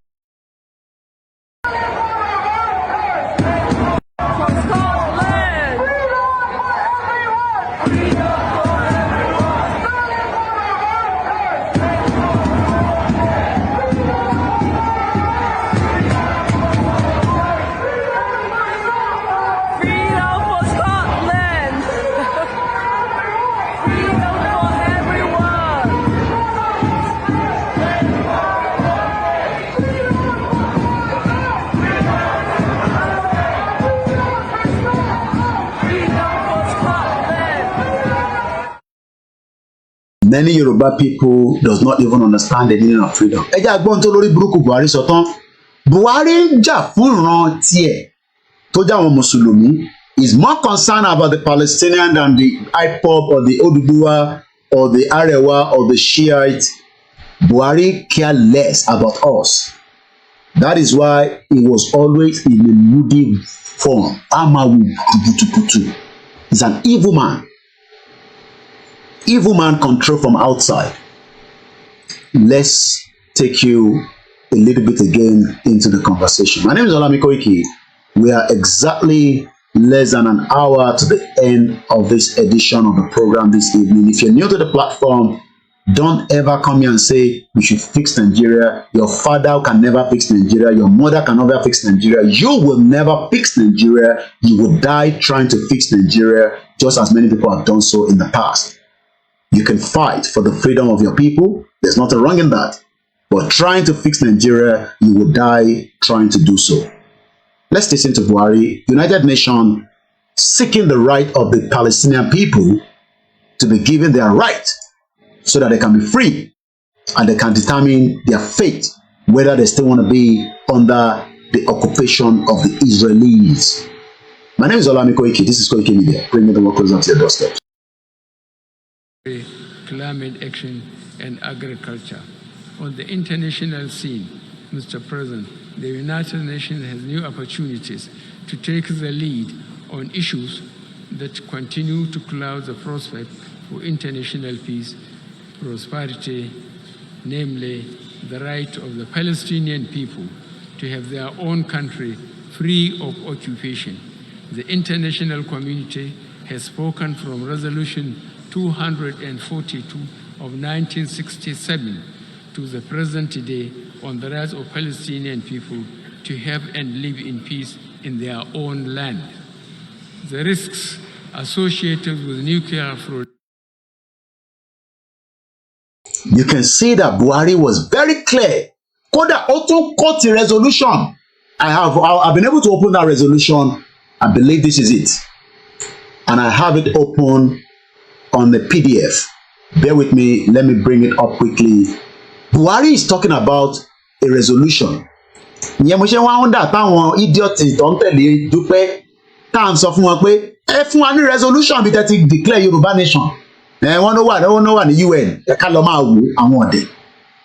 This is the resolution. Òun lẹ̀ ń wò ní bíbá. Ẹ jẹ́ kí n yọ olórí burúkú Lugard kúrò so that you can see properly. Let's take off Lugard. So what I'm about to do now. Tó bá yẹ pé tòótọ́ ni ẹ ti gba country, ó máa wà nínú United Nations, àwa kọ́ lọ máa mú fúnra wa ní. Ìyẹn wá ID yẹn, dípò ẹ̀fẹ̀ jẹ́ kọ́ rí kù fẹ́ ká rí template olùṣì. Gbogbo ẹ̀ náà kọ́ lẹ́ laminate lẹ́gbẹ́ síta tó ọlọ́pàá ti kó gbogbo ẹ̀ lọ báyìí nísìn. Ọlọ́pàá máa kó gbogbo yín náà nígbẹ̀yìn náà ni. Lórí burúkú somebody. Let's download it again, even though I know I've downloaded it already. That it comes in different version. Resolution yìí ni Buhari sọ̀rọ̀ ní lórí. Resolution 2042. Adopted by the Security Council at the 6,751 meeting on the 14th of April 2012.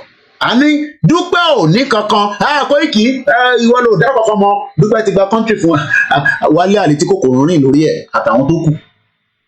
Wọ́n ní àti declare, àti ìjọba délé ti ń ṣiṣẹ́ àwọn ọ̀dẹ̀. Mad people all over the place. Tinubu tó ń ṣe government lọ lọ́wọ́lọ́wọ́, Sanwó-Olú ń ṣe governor Lagos. And you wonder how those kind of people báwo ni yẹn gan ṣe báwo ni irú Wálé Àlè yẹn ṣe dé London mọ̀ọ́sẹ̀. You sometimes you wonder àwọn ìyá ìbáwọ̀ ló ṣe dé London. Àwọn Elizabeth Ajora bó ṣe dé France. Àwọn kan wà ní UK, àwọn kan wà ní America. But how did they even báwo ló ṣe àwọn àtàtẹ̀ lọ ṣe ń tábì gba visa. Mo ṣe wá rí pé drop it tó ń ṣe yẹn every dick and harry ló kàn gba visa. I did an interview to get my visa. So let's open it up quickly. I have it somewhere, but I'm just going to open a new one so that I don't waste too much time. I need the English version. Download.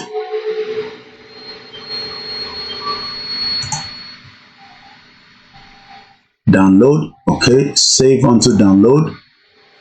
Save, and then it's going to open. Then when it opens, then what I'm going to do right now, yeah, that's it there. So let's remove Jagaban away from the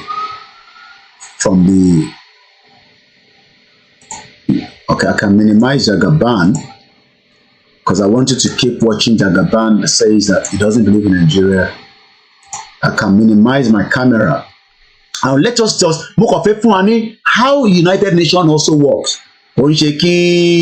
Bàbá kan tó pè rẹ̀ ní Sami Idowu tó ló ń ya picture níwájú UN tó ní àtìgbà country tó ń gbé advert billboard káàkiri. Idiot people all over the place. And I'm sure they're watching me right now. Àwọn wèrè àwọn òsínwín ẹ̀yin tí kòkòrò rìn lórí yín. Resolution 204 ẹ jẹ́ ká ṣe ká open ẹ̀ díẹ̀ sí kan lè rí dáadáa ṣe ẹlòmíì bí àwọn fóònù tẹ̀ ń lò kékèké ni mo ti bá yẹ open ẹ̀ dáadáa ẹ jẹ́ ká yọ Tinubu yẹn kúrò finally a máa padà wá bá Tinubu. Let me just leave my own camera there. Can you see it properly now? At least èmi náà rí lórí TV mi. You can see it well detailed. Intaniki dúpẹ́ mú wá lélẹ́yìí o kó sá lọ. Táwọn kan ní àǹbàjà. Mo kí bàbá Wálé ikú jèmi. Safety domain, thank you so much. Ìjìnlẹ̀ Wálé Àlè are governors on YouTube. Àwọn tí kòkòrò rìn lórí ẹ̀. Mo kí ẹlẹ́ǹkan sí brother mi, Ìyọ́lá Adédọ́yìn. Mo kí Bọ́lájí Adédọ́kun. Mo kí gbogbo yín ní ọjà ọ̀dọ̀. Chibuka Egbe, thank you so much. Sikiru Murtala. Thank you so much, those of you on Instagram. If you're new on the platform, self-determination and Sonny Bibai, oríṣiríṣi ọ̀rọ̀ ló máa ń sọ lórí social media. I am not on TikTok because TikTok for me is a biased platform that allows terrorists to operate but refuse people like us to be there. So I'm not going to find myself on TikTok anymore. But we're on Instagram and we're on MixLR. We're trying our best and we will continue to use the platform that we have to educate. If that is not enough, then you can also set up your own platform and help. It is never too much media talking about freedom. Thank you so much, those of you. I think we have about 2 people listening on the on the Twitter space this evening. Okay, Tisalo is not comfortable for them. So you can see a clear difference of why we say that United Nations Dash Mayor, thank you so much. Those Mumu people are even begging pass-by to congratulate them. Resolution 2042, 2012, adopted by the Security Council at the 6,751 meeting on the 14th of April 2012. The Secretary Council, recalling its President's statement of 3rd of August 2011, 21st of March 2012, 5th of April, gbogbo àwọn ọjọ́ tó jókòó nìyẹn, and also recalling all relevant resolutions of the General Assembly, reaffirming its support to the Joint Special Envoy for the United Nations and the League of Arab States, Kofi Annan, and his work following General Assembly Resolution 66253 of 16 February 2012 and relevant resolutions of the League of Arab States, reaffirming its strong commitment to the sovereign, independent, unity, territorial integrity of Syria and the purposes and principles of the Charter. Condemning the widespread violations of the human rights by the Syrian Authority has oiled any human rights abuses by armed groups, recalling that those responsible shall be held accountable, and expressing its profound regret at the death of many thousands of people in Syria. These are the basic things. When you talk about UN, whatever tó bá sọ nípa UN pé wọ́n sọ nípa yín ẹ gbọ́dọ̀ lè gbé jáde. Tẹ́ ẹ bá ti gbé jáde fàbú ló wà níbẹ̀ ẹ ti di bàbá sùwé nìyẹn lórí social media. If anybody is quoting anything on United Nations ó wà níbẹ̀ tó o bá ti sí níbẹ̀ fàbú ni kò sí. Ọ̀rọ̀ tí Buhari sọ níbí Resolution 2042 tó sọ òun lélẹ̀. Because wọ́n ti máa fóun náà ní àwọn tó draft ọ̀rọ̀ Buhari yẹn wọ́n ti sọ fún pé resolution kan wà tó báàkì ọ̀rọ̀ tó máa sọ. So tẹ́yìn wá ń sọ fún wa pé ẹ ti gba democratic republic of Yorùbá níbo ni resolution yẹn wà kí ló báàkẹ̀ ẹ̀yin olòṣì tá à ń sọ fún pé kò ń ṣe country lẹ́gbà social media YouTube lẹ́kàn ń ṣe kòkòrò rìn lórí yín ẹni ká ṣọ́tọ̀ ẹni àwọn tá à ń sọ. Buhari tó ń sọ̀rọ̀ ní bíbáyìí ó mọ̀ pé ọ̀rọ̀ tóun máa sọ ó gbọ́dọ̀ ní backing yẹn lélẹ̀ tàgbé wá sí bíbáyìí resolution ó wà ní English ó wà ní Espanyol ó wà ní France ó wà ní Arab ó wà ní àwọn other languages títí kan Chinese òun ló kọ sí bíbáyìí adopted òun la dẹ̀ ṣí sí bíbáyìí ta ṣí lẹ́ǹkan òun dà níbo ni mo ti ṣí lẹ́ǹkan where is it again òun lélẹ̀ resolution okay mo tẹ̀ ti ṣí síbẹ̀ tẹ́lẹ̀ òun lélẹ̀ ó wà straightforward kò sí àní-àní níbẹ̀ you can't lie against the United Nations United Nations ṣe ibi tí yàn kọ́ lọ máa ya picture ẹ wá gbé sórí social media táwọn òbí ẹ máa jubilate ẹ máa jó ẹ máa yọ̀ Republic of Democratic Bukki Ọlákúnlé káàbọ̀ sórí ètò Bukki àti bíbí lọ́mọ ẹ káàbọ̀ sórí ètò Republic of Democratic of Republic of Yorùbá Nation.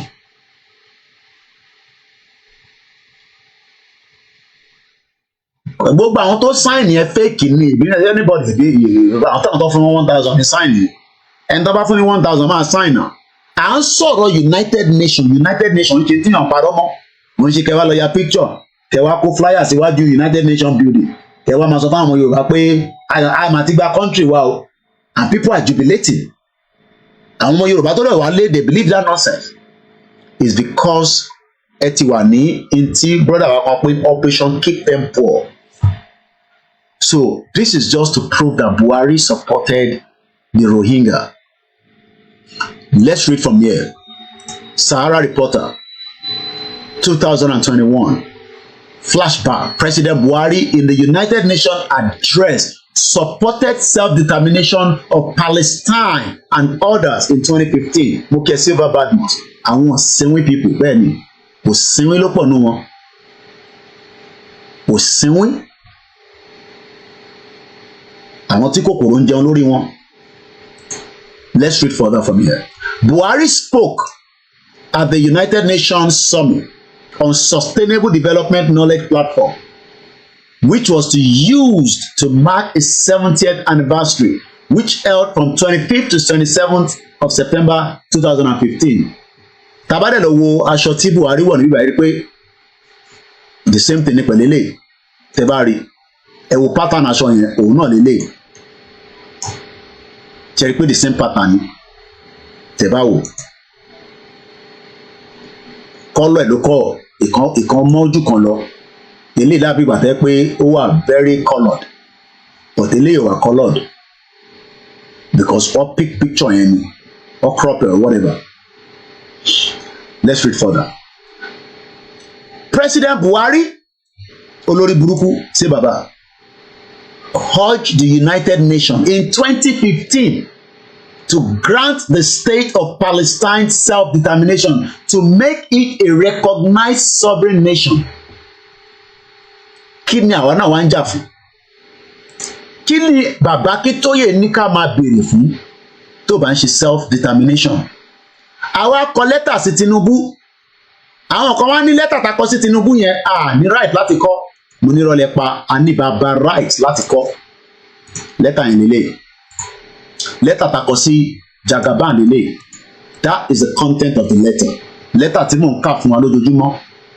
Page 1 to 8 ó wà lórí KOIKIMEDIA website www.koikimedia ẹ̀bà níbẹ̀. Àwa ń sọ pé àwa náà ní right. Àwa kọ lẹ́tà sí Tinubu pé bàbá Tinubu àwa ìran Yorùbá fẹ́ lọ. Yes, ó lè má jẹ́ gbogbo ọmọ Yorùbá ló agree pẹ̀lú ìyẹn ṣe big deal. Báwọn Yorùbá kan bá náà wọ̀n lọ ìbáwọn lọ́mọ máa jìyà nínú Nàìjíríà. Àwọn ni òsínwín tó fi máa jìyà nínú Nàìjíríà àwọn ọ̀rẹ́ méjì àmọ́nù Nàìjíríà. Torí ìyàtá ti jẹ́ ti tó.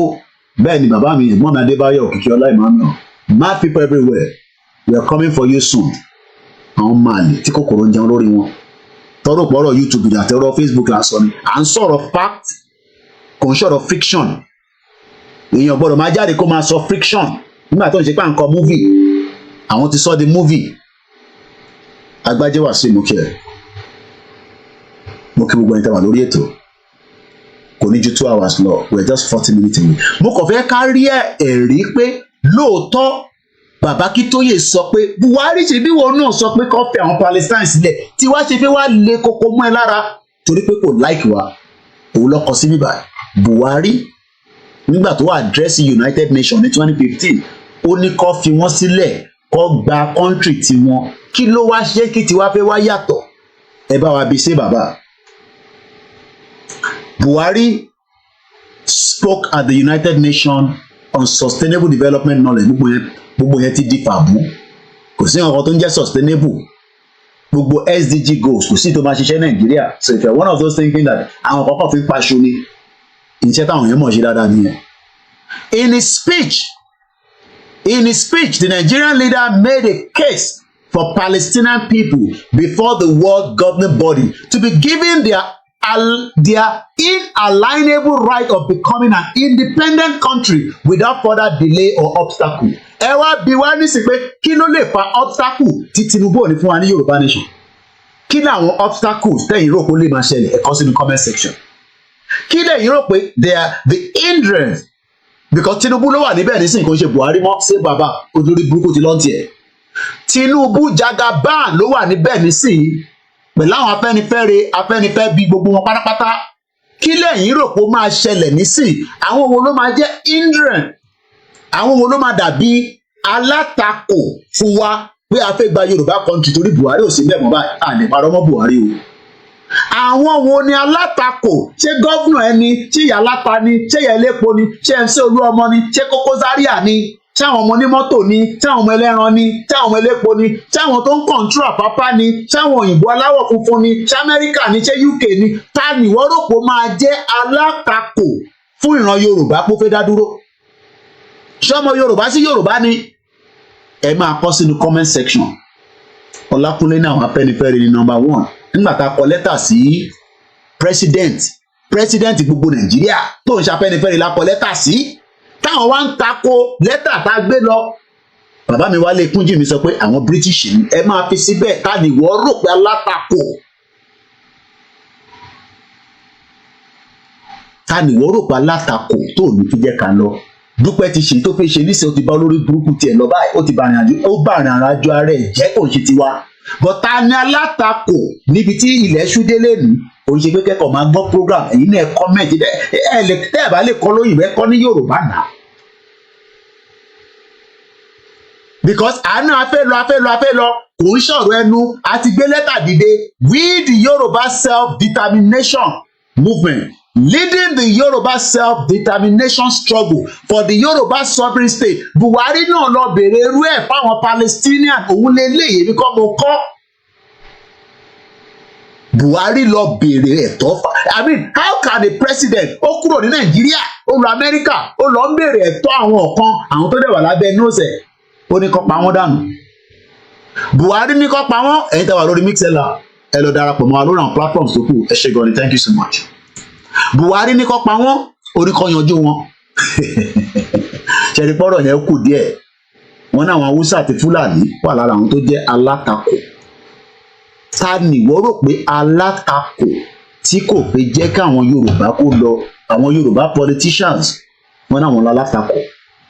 If you think that they are going to let you go àwọn olùṣòlè 419 by times grandma mi máa ń ní times 2 wọ́n á rí pé grandma mi gan náà pé nígbà táwọn sọ times 2 yẹn nǹkan ti bá 419 times 4 òun àwọn politicians yìí they are 419 kó wá multiply it by 4 they want to live a world tí àwọn ọ̀ràn wọn ò jẹ rí so they will be telling you how can they be talking about Calabar coastal line nígbà tí Lagos Ìbàdàn expressway ò ti ṣiṣẹ́ ṣe rí pé ọ̀rọ̀ yẹn make sense tó bá ti kó fún ìjà yìí because IMF àti World Bank àwọn ibi táwọn ti fẹ́ gbówó fún wọn nìyẹn wọ́n dẹ̀ fẹ́ gbé contract fáwọn Lebanese àtàwọn àwọn Chinese wọ́n máa pin mọ́ra wọn lọ́wọ́ project yẹn tí ayé máa fi fẹ́ẹ̀ parẹ́ tó ní parẹ́ tabasi wà ní Nàìjíríà project yẹn ò ní wá sí ìlúṣẹ gbogbo ilé tó ń fọ́ landmark bridge kíní kan tó ń ṣe yẹn wọ́n kàn fi yẹn ṣe kàjọ ni.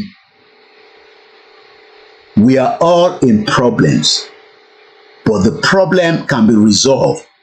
Bí Buhari ṣe lọ ń béèrè fún inalienable right mo ti sọ fún yín pé àwa náà ní right yẹn ẹ forget about gbogbo Ọbásanjọ́ ọ̀dà sí Ọbásanjọ́ kí ní káwọn àpẹẹrẹ Ọbásanjọ́ bàbá òfin yẹn àwọn bàbá olórí burúkú yẹn kí ní káwọn àpẹẹrẹ Ọbásanjọ́ Koiki Ọbásanjọ́ dẹ̀ ní wéètì ní gbogbo Áfíríkà ó ní wéètì around the world kí ló fi ṣe fún dádì tiẹ̀ ọ̀dẹ̀ Ọbásanjọ́ tó ní kó lọ máa tọrọ àforíjì nísì fún gbogbo àwọn ẹ̀ṣẹ̀ tó ti ṣe tó wà lọ́rùn ẹ̀ òrùpọ̀ máa bá yín dá sọ̀rọ̀ tó wà lẹ́nu ọmọ Ìgbò l'Ọbásanjọ́ gbogbo yẹn ti sọ pé ọmọ Ìgbò ni kò ń ṣe ọmọ Yorùbá inalienable right òun ni ọ̀rọ̀ self-determination. Other countries were refused first, but we have to remember, and this is a really important point, that self-determination is an inalienable international right and a law as well.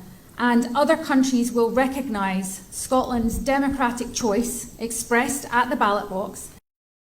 ṣe respect Scotland lọ gbọ́dọ̀ respect àwa náà. Buhari náà lọ sọ yẹn mú kí ìyàwó Felicia Ojo. Ẹ ṣe gan ni grandma. Divine_snacks. I am not saying you should not continue to do whatever you are doing inside Nigeria. There's nothing wrong in that. Because kò tí break. If you have a business there, continue to run your business. If you have anything to do, but have it at the back of your mind that that country needs to go. But if you are praying that, no, Jesus will not let it go. Mo kí ẹ plan B. Káàbọ̀ sórí ètò. Tó bá dárúkọ pé Jesus will not let it break. Jesus is gonna nù ẹlẹ́gba. Because many lives that the British put together in that contraction are crying, and their cry has reached the heaven or whatever you believe in. Then Obasanjo my foot. Safety domain. Obasanjo ọmọ Igbo. Only my Nigerianness is better than my Yorubaness. Mo kí ẹ tí. Àní Buhari lọ sọpọ́tì àwọn Palestine, òun ni program tàgbé wá nírọ̀lẹ́. Tó bá ṣe darapọ̀ mọ́ wa, I have the video evidence and I have the write-up evidence. The video evidence òun lélẹ́yìí. Màá padà sí 824 ni mo ti note it down. Let's go back to 824. Ẹja gbọ́n tó sọ níbí báyìí. Ṣé bàbá ń sọ̀rọ̀ nípa resolution? Ẹ farabalẹ̀ ó máa sọ̀rọ̀ resolution yìí.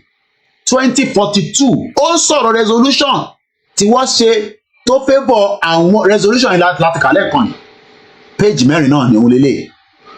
6-point proposal of a joint special envoy of the United Nations and the League of Arab States. Ìtàní kí dúpẹ́ mú wọn lélẹ́yìí o. Níbo ni wọ́n àtàwọn United Nations ti jókòó? Ó ní àtijọ́ àti ṣe meeting. Àgbáyé òun ti report Nàìjíríà ságbà. Àwọn òmùgọ̀ wọ́n ní United Nations camera ó ń cover gbogbo táwọn ṣe ní secretariat àwọn òmùgọ̀ àwọn òsínwé people. Our interest in self-determination will override their evil plan for us. Self-determination kò ń ṣe crime. Lóòótọ́ ní Nàìjíríà wọ́n lè máa ṣe gàgàgàgà gbogbogbò àti negotiate. Lẹ́tà ti wà lọ́dọ̀ Tinubu. Tá bá negotiate tó bá pray kò work. Tó bá work, we will know the next step. Ìyẹn ṣe tí àwọn máa propose ní àwọn máa sọ sílẹ̀ nísìnyí. But don't be scared. Koiki àwọn olóṣèlú máa lágbára irọ́ ni wọn lágbára kankan. Òfurufú fẹ́ tẹ̀. Mo kí àwọn Esther Wetuga JP. Mo kí tá a bá jáde ní lọ́gbọ̀n. Crowd yẹn àwa la ní. Yẹ́rì pé àwọn ní crowd. Wọ́n jáde báyìí. Wọ́n jáde àwọn bíi 20. Tí sójà dé pẹ̀lú ìbọn pápápápá olúkálùkù ya dànù ni. Àwọn tó sá lọ àwọn kan lọ sáré bọ́ṣọ àwọn kan lọ bọ́ṣọ ní UI. Àwọn tó bọ́ṣọ wọ́n kó wọn lọ oṣù 4 gbáko lọ́ máa kọ́kọ́ lò kọ́ tó dájọ́ wọn. Àwọn kan ní ká pìtì wọn pọ́mọ Yorùbá ni wọ́n orí wọn ò pè. Ṣé àsọ fún wọn kọ́ ṣe sùúrù? Wọn ojú ń kọ́ àwọn. Ojú ń kọ́ yìí. Senior Evangelist John àdúrà yẹn á máa gbàdádì ẹ ṣe gan ni. Wọ́n ní God is your strength. Bẹ́ẹ̀ ni. Kò rẹ bá ṣe strength tèmi ló lè ṣe tí mo ṣe yìí. Ẹ mọ ojú tó wò mí lójoojúmọ́ tán tẹ́lómi tó yẹ pé bígbà tó yẹ pé kó wá bá mi níbi tí mo wà dẹ̀ try gan. Torí àwọn Senior Evangelist John àwọn náà dákẹ́ àdúrà pé arákùnrin tó ń pariwo pé kí ìrìn lè bọ́ nínú wàhálà ẹ̀ kí ló fẹ́ gé níbẹ̀? Àwọn ọmọ mi British ni wọ́n. Báwo wá Nàìjíríà ìlú pọ̀ tó lè máa lọ káàkiri àgbáyé bọ̀ ẹ̀yìn kọ́. Ṣọ́mọ tiẹ̀ náà lè gbádùn bọ́mọ tèmi ṣe ń gbádùn ni. Ṣọ́mọ tiẹ̀ lè lọ sọ́dọ̀ dentist kọ́ sáré bá wo eyín ẹ̀.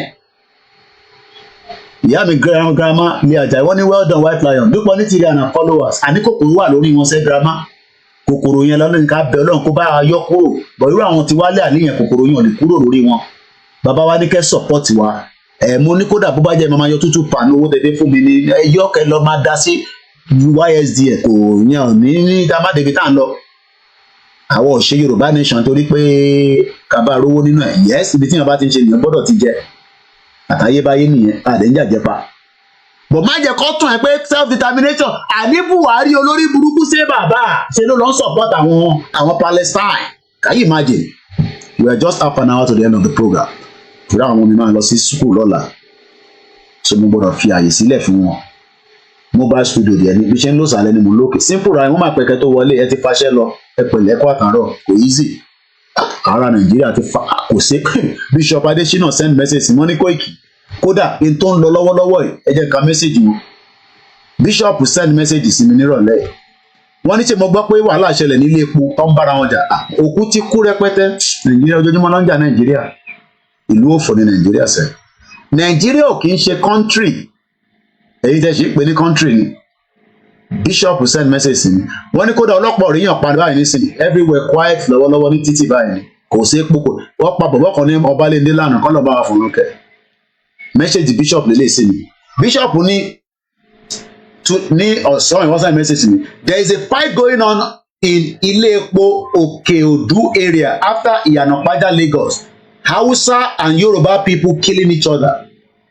This place is both market and residential area. It is along Abeokuta Expressway to Sango-Ota.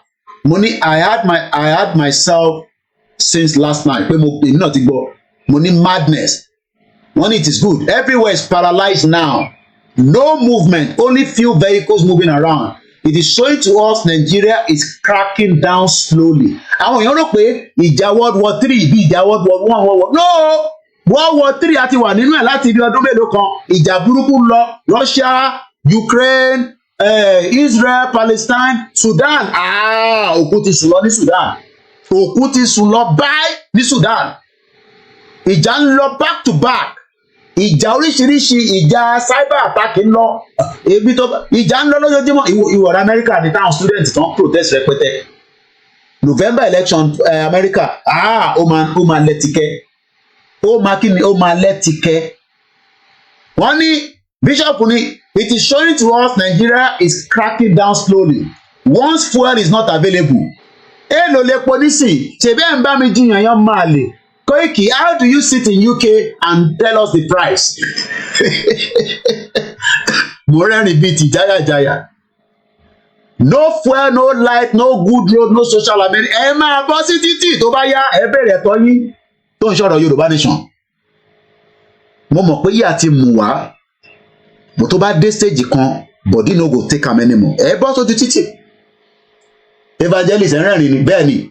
Ìyá ti mú gbogbo wa bẹ́ẹ̀ mi náà bá wà nílé ìyá mama mú mi náà bẹ́ẹ̀ bọ̀tọ̀ Ọlọ́run ní kí mọ̀ sí tèmi ní foresight ó ti sì ìyá yẹn sádànù 30 years ago. Mo sọ fún mọ̀ sí mi mo ní mo fẹ́ lọ Unilag ó ní Unilag kọ́ Unilogo ni ó ní kí ló ń ṣe ní Unilag mo ní university ní kí lọ gba JAMB ó ní lọ́jọ́ kókó lọ máa kọ́ kọ̀ǹpútà tí bá ti tó owó jọ máa wá bí ṣe máa lọ gba visa láì ní Àbújá tó máa wá bá mi ní London. Ó bẹ́tà kó jẹ́ asylum mo fẹ́ ṣe asylum náà níwèé asylum kan mo fi ṣe pépà mi nílùú yìí ó bẹ́tà kó wá jẹ́ illegal immigrant gan ní UK gan kó wà Nàìjíríà lọ ọ̀rọ̀ yẹn ò yé mi nísìnyí mo ṣẹ̀wá understand pé ó bẹ́tà kí yàn wà nílùú ìlú tó kó máa fa pépà 15 years ni mo fi bá wọn fàwé mi máa jókòó síbẹ̀ yẹn kan wá sọ mi pé kí n ṣọ́ọ̀tọ̀ kò ní da fún bàbá ẹ̀ ṣé mi mo ní kó má mú ẹ kúrò Nàìjíríà ṣé èmi ni fọ́ọ̀tì bàbá ẹ̀ kó má mú ẹ kúrò Nàìjíríà bí mo sí ẹ̀ nígbà tó ọ̀dẹ̀ ti mú ẹ kúrò mo wá fẹ́ mú ẹ kúrò nísìn mo wá sọ fún ẹ pé self determination ó sọ fún mi pé ká máa ṣe restructure ìyá mi Bọ́lúwa ti fẹ́ mo kí n jàre Bishop ní wàhálà ti ṣẹlẹ̀ ọlọ́pàá òríyàn kankan pa lójú títì ọlọ́pàá òríyàn kankan pa lójú títì everywhere ti gbẹ àwọn èèyàn wà lọ sùn sábẹ́ bridge mo rí tọ́ lọ bust wọn àwọn ọmọ Yorùbá àwọn kan tó ń gbọ́ owó olè owó títì owó oró 250,000 naira wọ́n máa sùn sábẹ́ bridge. Bishop ní Nigerian government can be fought through shortage of fuel supply, scarcity of dollars in its economy. No need of people blocking the road. Police shooting and killing them for fun. Kò sẹ́ni tọ́lọ́pàá fi pamọ́ báyìí nísìnyí bọ́wọ́ rí ọkọ̀ pa ní Ọbalẹ́ndé lánàá níbi tẹ́tí fi rẹ̀ po. Babátúndé Amos.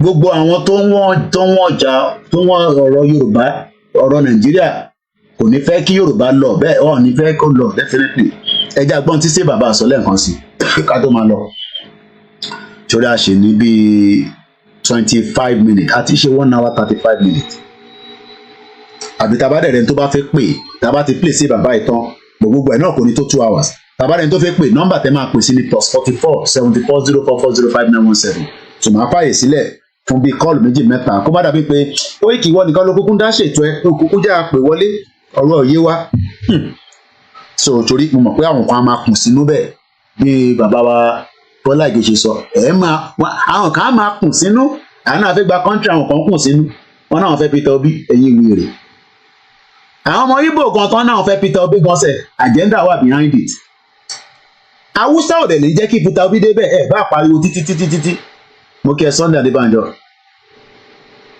Òkè Òdó ilé epo bẹ́ẹ̀ ni wàhálà ti ṣẹlẹ̀ bẹ̀rẹ̀ pẹ̀tẹ́sẹ̀ ebi ń pọ̀ ọlọ́pàá gidi àníyàn kan tó ṣẹ̀dé brother mi kan wọ́n ṣẹ̀dé láti Nàìjíríà ni wọ́n ní Kóìkì ọmọ ìlú yẹn mo ní kí ló ṣẹlẹ̀ ẹ̀ pé táwọn èèyàn bá dá wọn fún mi ní report UK báyìí dẹ̀ lọ ń gbé wọ́n ní ọlọ́pàá táwọn bá sọ̀rọ̀ gan sọ pé Yorùbá nation làwọn fẹ́ bọ̀tẹ́ mọ̀ pé uniform làwọn wà wọn nílé ìsọ̀rọ̀ sókè ẹjẹ́ agbọ́n tí ṣé bàbá sọ ẹni bá fẹ́ pè wọlé.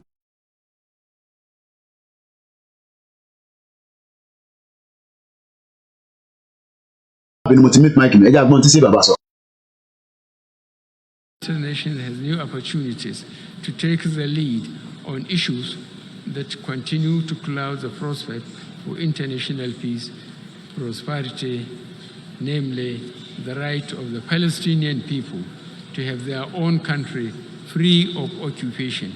The international community has spoken from Resolution 242 of 1967 to the present day on the rights of Palestinian people to have and live in peace in their own land.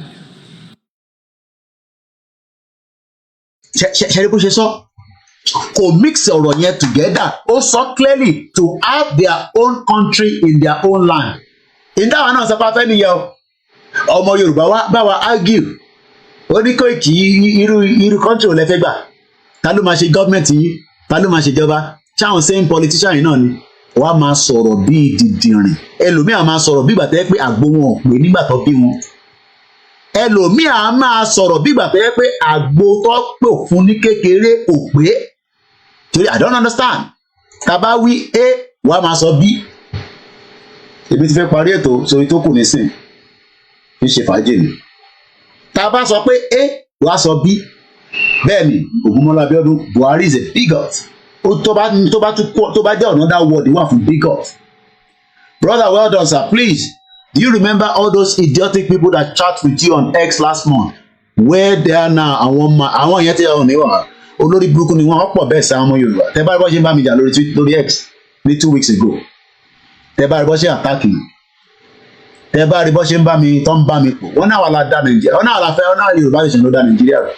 Nàìjíríà tó ti dàrú látijọ́ tí òyìnbó ti kó gbogbo àpapọ̀ ní 1914 lọ́ ti da gbogbo ẹ̀rú bí ẹsẹ̀ télọ̀. Iṣẹ́ táwa kọ́ ṣe nísìnyí pé ká educate àwọn èèyàn wa ká sọ purpose reason benefit àǹfààní tó wà níbẹ̀ tá a bá dá dúró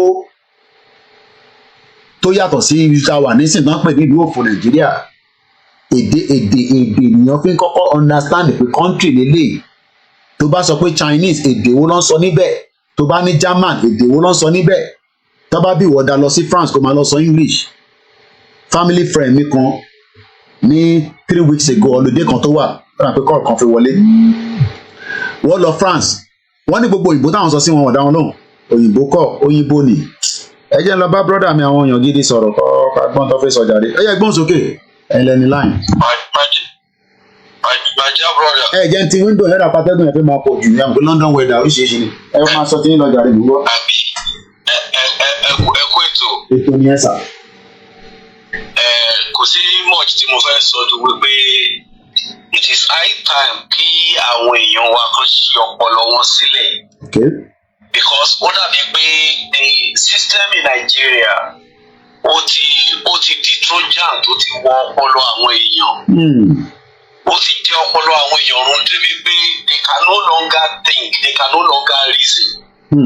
So in fact level tí ọ̀pọ̀lọpọ̀ wà ní Nàìjíríà nísìnyí they have been so enslaved by our politicians and hijack sovereignty wa. They have been so enslaved to jẹ́ pé tá bá rí freedom múlẹ̀ tá bá tún jẹ́ ìwọ̀n one believe me honestly you will still need to push them before they move. Even when they have been freed tá bá free wọn kan tún jẹ́ ìlọ́wọ́ wọn kan tún lẹ́sẹ̀ wọn they still believe that they are still slavery. They will remain where they are until they are pushed kó tó di pé wọ́n move ibi tí level àwọn èèyàn wá dé nìyẹn. And the most unfortunate part of it is those that call themselves elites. only went to school, but they are not educated. That is the worst part of it. And the reason why I say this is that every day they keep trying. And how are they trying? They are trying the same thing over and over again. And believing that they will get a different result. I have said it times without number. Nigeria is a mere skyscraper, only foundation. So it does not matter who you put in it. Go and change the window, go and change the curtain. You are still wasting time. It will never stand. It's not sustainable. It's not sustainable. So if Buhari, the cow, I call him the cow, because spirit of cow loni, tẹ́bá ti dá màlúù wọnú oko, màlúù ò mọ̀ wípé eléyìí o grass ni o, eléyìí o effort àwọn kan ni o, wípé crop leléyìí o, màlúù ò mọ̀ yẹn wọ́n máa destroy gbogbo ẹ̀ ni. That spirit ló wà nínú Buhari is a cow. Ṣé you understand? Now nígbà tó ń kọ́ fún tó lọ kà á pé àwọn Palestinians that they should be allowed to exercise their self-determination and live peacefully in their land. Underline those key words. Peacefully on their own land. Which means Buhari wọ́n kọ́ fún wọn lẹ́ka wípé there are some people tó jẹ́ pé they are indigenous people and they are living on their own land. How come our people are not answering the question? How come we cannot live peacefully on our own land? How come some people are infiltrating our own land and some of our own leaders are saying, let's still give them a chance? What kind of chance are we giving when they are terminating our lives? What kind of chance are we giving when we cannot live peacefully on our own land? What chance are we giving them when each day that we spend in that country is a waste of our life and it is irreversible? So what we are trying to say is that the longer they will give the chance, the more we waste our own life, because a time wasted is a life wasted. It's irredeemable. You can't recover it. And nothing on here. So if we waste another 4 years, we waste another 8 years, everybody out there to their own ages. It's a waste, and we cannot get anything from it. I just hope that people will rise up and they will wake up when they are pushed to the wall. But the people I see in Nigeria, they are such that in fact, they will not move except to push them. God bless you, my brother. Eshegoni, thank you so much. Ekopolo, Eshegoni. Abashire tó fẹ́ pè 99 náà ni mo gbé síbẹ̀ yẹn. Ìyá mi Esther Iwe to God JPD. Afẹ́nifẹ́re, we are not going to let you dictate our life for us, because you have all lived your own lives and the so-called politician. Ó dà kí mo rí fídíò kan tí mo fẹ́ gbé wọlé ẹ̀jẹ̀ àgbọ̀ tó sọ. I congratulate fellow Nigerians who have realized their power, that their votes count.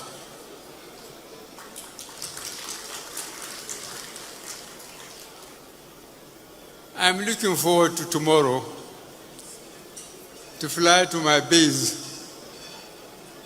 and go back to my cows and sheep.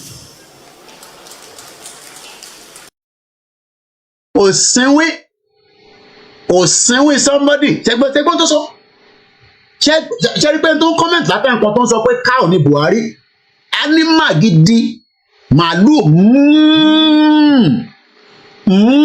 ní Buhari.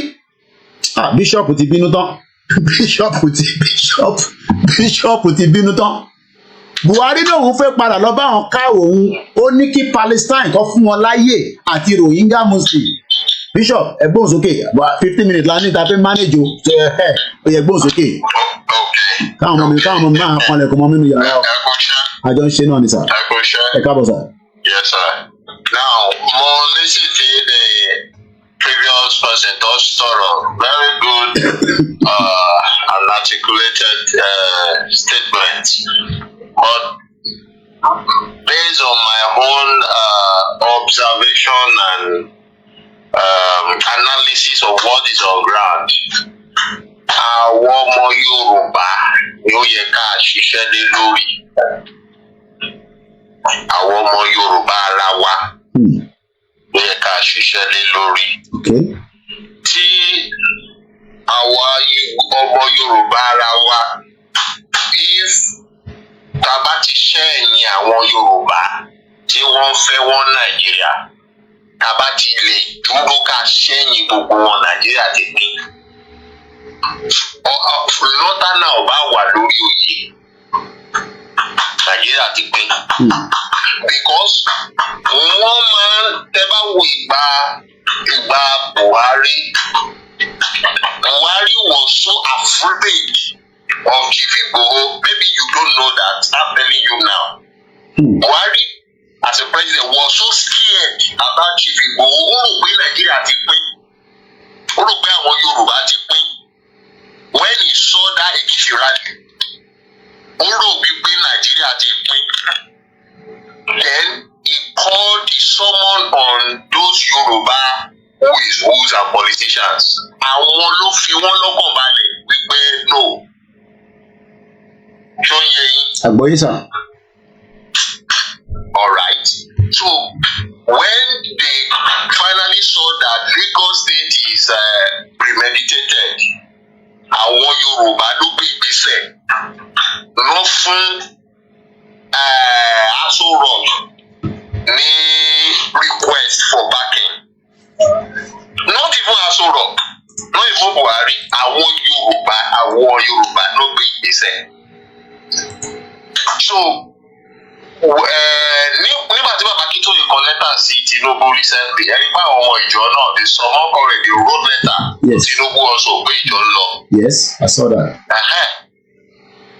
Àwọn ọmọ Igbo ti ṣe tán, àwọn ìjọ náà ti ṣe tán, wọ́n ojú àná ni wọ́n fi ń wo Yorùbá, àwọn ọmọ bá wo Yorùbá ilé ọ̀lẹ ni wọ́n.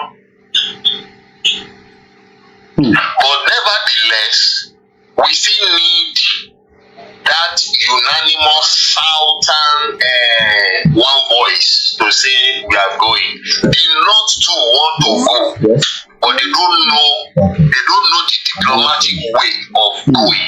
Àwọn Fúlàní náà fẹ́ lọ ní àwọn fẹ́ gbé pẹ̀lú Nàìjíríà, wọ́n fẹ́ gbé pẹ̀lú wọ́n fẹ́ lo opportunity yẹn gba ilẹ̀ mọ́ táwọn bá lè rí gbà. Then Yorùbá ti ń fún wọn gbà. So àwa Yorùbá ara wa kan àwa elite ní ká ṣiṣẹ́ lórí irú àwọn bàbá what's his name tó ní yunifásitì tá a sọ̀rọ̀ ẹ̀ lọ afẹ́ Babalọ́lá kò wọ̀nyẹn tán ẹni pé nígbà tó bá sọ tó ń sọ̀rọ̀ kátàkátà nígbà kan táwọn èèyàn dìde sí wọ́n sọ wípé wọ́n ń bọ̀ wá bá lọ́tà ẹni pé dákẹ́ kò sọ̀rọ̀ wọn náà. Àwọn èèyàn dìde sí nígbà yẹn ó sì rò ó lọ́wọ́ nígbà yẹn tí ìbí ṣe rálì kiri nígbà wọ́n sọ fún wọn bọ̀ wá pa lọ́tà and kò pẹ́ tó sọ fún bẹ́ẹ̀ fáàmù ẹ̀ tó wà ní Benue wọ́n jó gbogbo ẹ̀ ní Northern kò sí kankan tó ṣẹlẹ̀ gbogbo àrùwé kìíní láti gbà yẹn ó ṣọ́ra ẹ̀ ó dákẹ́ jẹ́ so a ti fún àwọn pípò yìí ní ayọ̀ yọjú that's why tó jẹ́ pé gbogbo ohun tó ń ṣẹlẹ̀ nílẹ̀ Yorùbá táwọn èèyàn ń pariwo ń gbọ́ báyìí ṣẹlẹ̀ ń gbọ́ báyìí ṣẹlẹ̀ kò kàn wọ́n wò yìí pé they thought you are nuisance pé that's the way they are afẹ́nifẹ́ bí ni wọ́n àwọn afẹ́nifẹ́ oúnjẹ bíi kẹ́ máa tọrọ jẹ bíi wọ́n mọ̀ wípé wọ́n rò wípé you are non-entity that's why you are suffering báwọn làwọn mọ̀ ṣe. They don't know. They don't understand what is coming or what's already on them. So, that's why I said the youth need to re-strategize. Because people lè on test afẹ́fẹ́. Gbogbo nǹkan lè mú oníkà partner pẹ̀lú àwọn Boko Haram or something. But èmi pray kí àwọn Fúlàní wọ̀nyẹn tó ń wọlé yẹn, àwọn olówó yẹn, àwọn politician gbogbo ní kán lọ target kán máa dín pẹ̀lú wọn. Tó bá ti ń dín pẹ̀lú wọn àwọn wà á dẹ́ pariwo mọ́ àwọn ò dẹ́ pariwo mọ́ àwọn ló máa dìde. Ọlọ́pàá mélòó ló ń ṣọ́ wọn kiri? Ọlọ́pàá náà máa já dànù ẹ wo gbogbo bó ṣe ń pa àwọn ọlọ́pàá ní north tó ń pa á mì dànù. Ọlọ́pàá mélòó náà máa rán pé bóyá lọ sí north ìsìn lọ́ṣọ́ politician kan tí wọ́n máa dùn. sọ wípé kó wọ́n pòṣẹ̀ sí nóòtò wọ́n kàn ní wọ́n pòṣẹ̀ sí ilé politician iná ò ní dùn láyé ìpínlẹ̀ wọn máa ṣe fún ẹ̀ tó pòṣẹ̀ yẹn. ṣùgbọ́n ń dúró mọ̀ pé deadline ọgbọ́n sí yẹn ibẹ̀ yẹn ó bí ọṣẹ ni. bọ̀ ibi báyìí a ṣe ní àlàáfíà wọ́n kàn fún wa ní attack and go back kí náà máa ń pè yẹn náà gorilla attack wọ́n sì fún wa ń bí. so but bó ṣe já wọn tí ò mọ̀ kankan ní kíní yìí affect òun ni ó ń concern mi. but tó bá jẹ́ pé àwọn politician àwọn elite náà gbọ́rọ̀ yìí irú bàbá kí náà ti ń pè tó tẹ̀lé wọn lọ sí Aso Rock the other time. Falaye. Yeah. I was so disappointed at that man. Wọ́n Fúlàní ti gbé nínú oko ẹ̀ lákùrẹ́. A whole former permanent secretary of the federation Biduni Abacha. Fúlàní ti gbé nínú oko ẹ̀ lákùrẹ́ wọ́n gba aráṣọ̀ kan tó fi sílẹ̀. Bóyá wọ́n kó Aso Rock kiri láyé wọn ni wọ́n lọ sí Aso Rock ẹ̀ bọ́n ṣe wọ́n tún gbé bàbá kiri náà sórí wheelchair lọ síbẹ̀. I don't understand what's wrong with these people. Ṣùgbọ́n ká ní wípé Fúlàní tó visit ẹ̀ lẹ́lẹ́kejì tó wàá gba ransom rárá. Ẹ mọ̀ wípé èyí tó lọ sọ fún Tinubu yẹn ohun ẹ̀ máa change. So òun ni àdúrà náà ni a máa gbà tí nǹkan bá ti kọjá èèyàn. Ẹ̀ á gbàdúrà náà ni àdúrà la máa gbà. Thank you, sir. Àdúrà yẹn ìwà tó èèyàn á fi iṣẹ́ kan. So gbogbo kọ́lé ọ̀sọ́ Ọlọ́run á ràn wá lọ́wọ́ so àwa Yorùbá ara wa ní ká face. Thank you so much. Bishop. Yeah. Well, that is Bishop, and we are just literally 8 minutes to the end of the program. Thank you so much. Buhari cares about Muslims in Myanmar. This was published September 26, 2017. President Buhari, notable achievement at the 72 United Nations General Assembly in New York, was doing a good job of reading out a high-minded speech that contradicted his worldview as if it were poem from his heart. His posturing was to convince for a man that is seldom credited with a talent for playing to the gallery. His powerful audience were so taken in by his dissembling that they instinctively applauded at every junction where he sounded like the voice of a reason admonished a stubborn world. Buhari's well-received speech was not so much an address to the world as it was an unwitting exposure of the asymmetrical atmosphere of his morality. He revealed the two terror-specific conscience he harbored within himself. The default conscience which governed his decision-making on the home front, and an alternate conscience which inspired his scripted performance on the global stage. He spoke from a standby idea conscience when he offered a humanist commentary on the most serious crisis confronting the world today. He name-checked ISIS, North Korea, and corruption in developing countries. He said the right things and he used the right tones. Buhari honed in on the persecution of the Rohingya Muslims of Myanmar. He bemoaned their suffering and apparent statelessness. He said it was a shame that after the international community had helped facilitate the genocide of Bosnia and Rwanda through fatalistic accusations, it was silently watching the ethnic cleansing of Myanmar minority gathering momentum. Easy, brother Amidada láti Miami. He also elaborated on the need to advance the peace process in the Middle East. He said it was time to move beyond the rock of diplomacy and take the step towards a two-state solution. He urged for the dismantle of the blockade of Gaza as a step towards the urgent realization of sovereignty for the Palestinian nation. Buhari effectively laundered his image by taking sensible positions on the key issues. If speeches alone suffice to make a moral leader, he would have walked up the stage bigger in stature and significance, except that he doesn't live up to the spirit of the noble speech before an exotic assembly. In telling his son, ìwọ tó wá ń sọ̀rọ̀ nípa àwọn ará bí èyí tó wà lẹ́nu ọ̀nà ẹ̀ ò sọ kọ́kọ́ sí mo kí brother mi Waris Jinadu ẹ káàbọ̀ sà. So in telling his son, mo kí ẹ easy lẹ́ẹ̀kan sí mo kí our faith. Remember what trolling this in Ghana, I think this will help us to take the step as well. Let us all start donating to YSDN. Very, very important, straightforward. Click on the donate and it will bring you down to where you can make that donation. As we are bringing the program to an end this evening, his affection of empathy, Buhari ní empathy pẹ̀lú àwọn Rohingya Muslims àti Palestine, was a cold diplomatic exercise in hypocrisy. Ó rò pé àwọn stupid people ló bá sọ̀rọ̀ lórí one stage. Easy ní kí n máa kí Ìgbòho ṣá Ṣẹ́gun ọ̀nà ẹ káàbọ̀ sí orí ètò mú kí gbogbo ẹni tẹ́ ti ṣiṣẹ́ lọ ẹ̀yin tẹ́ ṣe ń lọ ṣe night ẹ̀yin Uber driver mo kí yín ẹ̀yin sister mi tẹ́ ṣe wà ní salon káàkiri gbogbo àgbáyé tẹ́ ti ń ṣe bẹ́ẹ̀ ṣe máa jẹ káràkátà ẹ̀yin bábà ẹ̀yin lómi ẹ̀yin oní pure water nílé gbogbo ohun tó lúkálukú wa bá ń ṣe ọbẹ̀ Elédùmarè á bá wa kàṣẹ sí. Buhari rò páwọn ọ̀dẹ̀ lòun bá sọ̀rọ̀ ní ẹnu ọ̀nà lé ẹ̀ wàhálà ń bẹ níbẹ̀ kò rí kankan ṣe sí. Waris Jinadu brother wa ní Yoruba has 3 battle opponent to look out for. Silver Badmus ní brother well done sir, please do you remember those idiots? Mo ti kàn ilé nǹkan ìyàwó Bólúwa ti fẹ́ Abíọ́lá Bùkí. Mo fẹ́ ká máa rántí pé Buhari evil man ni evil tó bá nẹ́ni tó evil jù.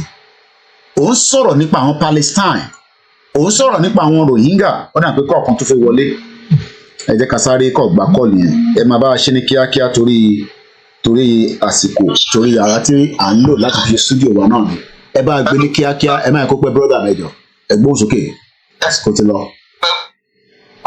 In fact mo ń gbàgbé látàárọ̀ in fact àwọn èèyàn tó jẹ́ contribute wọ́n ti sọ nǹkan tó better because nǹkan tó yẹ kí àwọn elders wáyé kan máa fi gbogbo lọ́dọọdọ kan sí yẹn náà ní pépé torí pé àti máa fíṣítì wọn náà ni. tó yẹ pé wọ́n ti ń gba fíṣítì ni tó yẹ wọ́n ti rí front confrontation. báwo owó náà ló tó ń ṣe yẹn wọ́n ní máa ṣe fún wa bọ́ because wọ́n ti lò gbá wọn from 20s ní gbogbo àpípù yìí náà ti ń sọ̀rọ̀ náà ti jẹ bàbá up to their 90s now. ṣé bí ò bá yẹ pé wọn ò tiẹ̀ lójú ṣé wọn mọ̀ pé yẹ kí gbogbo nǹkan tó ń ṣe yẹn ṣé wọn mọ̀ pé kò yẹ ká tiẹ̀ sí mọ́ ni wọ́n fún àwọn young people láyè. But gbogbo nǹkan tó ń ṣe Afẹ́nifẹ́re ni o Babalọ́lá ni o gbogbo nǹkan tí wọ́n ṣe yẹn is so annoying so disappointing. Òun nìyẹn ṣe Buhari ló lọ sí UN nísìnyí ó ní kọ́ fún àwọn Palestinian ní self-determination. Ṣé àwọn táwọn àlọ́ are we the same? Are we the same? Tó jẹ́ pé wọ́n fi ń defend Nigeria. Kí ló defend Nigeria fún? For what? For their own benefit ni. Then can we continue like this? Impossible. Tọ́tọ̀ gbogbo Nigeria tọ́tọ̀ gbogbo the operation keep them poor. Ṣé wọ́n mọ̀ pé tó máa kí gbogbo àpò ọ̀tọ̀ ṣé wọ́n mọ̀ pé àwọn tá a pọ̀ ṣé wọ́n mọ̀ pé wọ́n nílé ìlú àríwá. Ìgbésẹ̀ kan máa ronú nìyẹn. Ṣé ókè tó bá tòrò pé àwọn ti dàgbà àwọn máa bọ́ fẹ́rí sọ àwọn máa gbó máa ká lọ. Sọ̀rọ̀ pé àwọn ọmọ tó bílẹ̀ can they survive it? Tó bá kíkù wa pọ̀ can they survive it? Wọ́n lè survive ẹ̀ náà. A máa pa àwọn ọmọ wọn náà ní. Ìgbàgbọ́ náà bá rìn sí. Yusuf Footman. Èmi ò mọ orú àwọn Yorùbá very self-centeredness gbogbo nǹkan tí wọ́n ń lò yẹn which is very very poor which is very very bad. Lagos for sure mo kì í. kódà for how long I will continue like this. àti ó máa lójútùú ó kò díẹ̀ ni ẹ ṣe gan ni brother mi ó máa lójútùú. ọmọ lójútì. UK kí ló rúkọ àwọn conflict mẹ́rin náà wà papọ̀ and they are self governed. Bẹ́ẹ̀ni. Despite that àwọn yẹn ìṣe sọ pé ọfẹ kúrò. Bẹ́ẹ̀ni. ọfẹ ṣe pray. Bẹ́ẹ̀ni. So kí á ló and they are speaking the same language. Bẹ́ẹ̀ni. Kí á ló dé jẹ́ pé àtà àṣọ the same language kó ló jẹ́ pé àlè àṣọ pa fẹ́ kúrò. Kí ló dé? What's the problem? Kí ni ìṣòro ta ní pẹ̀lú wọn? Tọ́jà wá sí wá báyìí.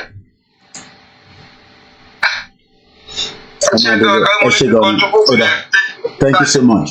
Mo kí brother mi ID Noble ní gbogbo Italy, àwọn ọlọ́dún Italy mú fún wa. Mo kí gbogbo ẹni tẹ́ wà ní Belgium títí dé Australia, Switzerland. Mo kí Simon Ekpa ní Finland. Mo kí gbogbo ọmọ Yorùbá káàkiri gbogbo ibi tí a bá wà. Ibi tá a máa mú àdàgbà ètò tìrọ̀lẹ́ yìí, ibi tá a máa mú dé náà láti ń dé yìí. A tún máa wá èyí náà la máa bá àbí àjọ máa bára wa náà ni start Instagram padà kan tó lọ. Mo kí gbogbo alẹ́ kan sí, don't be tired, don't be fed up. Ó ṣì ṣe ọmọ lóko bẹ́ẹ̀ ni àní sí pẹ̀lú ìyá rẹ̀ bẹ́ẹ̀. Àwa la ní síyá àgbẹ̀yìn, àwa la ní síyá àgbẹ̀yìn. Let us remain firm, let us remain organic. Má tún má dàpọ̀ mọ́ra wọn. Ṣe in tó ń ṣe dúró tì wá, má lọ ṣe ìjìnlẹ̀ tí kòkòrò rìn lórí àti wálé àdì kòkòrò rìn lórí wọn.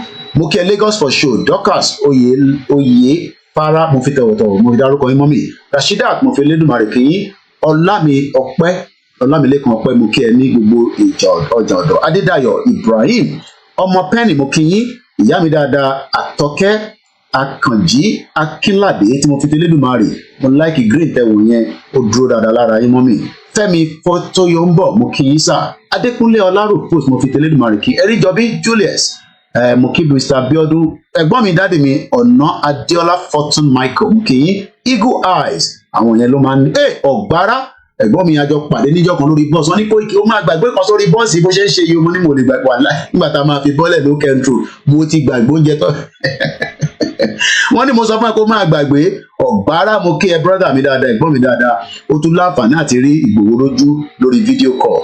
Atúndé Sùláìmọ̀ mo kí yín, George Pupola mo kí gbọ́n ìta wà ní northern part of Nigeria, mo kí àwọn ọmọ Biafra, mo kí Mr. Kehinde Adéyẹmí, ẹni tí ìbàdàrúkọ ẹ má fi ṣèbínú, Olúwaṣeyẹ Fẹ́rì Fẹ́mi mo kí yín, Síkírù Múrítàlá mo kí yín, Mr. Kehinde Adéyẹmí mo kí yín lẹ́ẹ̀kan sí, Chibuzor mo kí ẹ Bọ́lájí, mo kí gbogbo ẹ̀yin tí ẹ fi kọ́mẹ́ǹtì sílẹ̀ lórí ètò ti ìrọ̀lẹ́ yìí, mo kí yàmi First Bank, mo kí Masbi kúṣẹ́ takuntakun, mo kí gbogbo àwọn medias lọ́tún lọ́sì.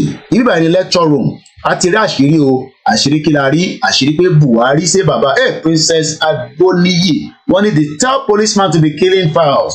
Àwọn ọlọ́pàá tó ń pààyàn káàkiri, Abiodun Monday mo kí ẹ. Ibi tá a máa rí sí nìyẹn lénìí, ẹ jẹ́ ká wá gbọ́ bí tí Buhari ní ẹ jẹ́ ń padà lọ bá àwọn màálù mi ẹ̀yin ará Nàìjíríà ń ṣẹni tí a lè tọ́jú.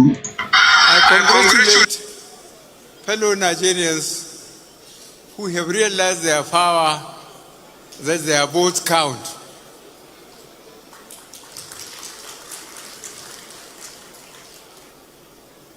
I'm looking forward to tomorrow to fly to my base and go back to my cows and sheep, which are much easier to control than fellow Nigerians.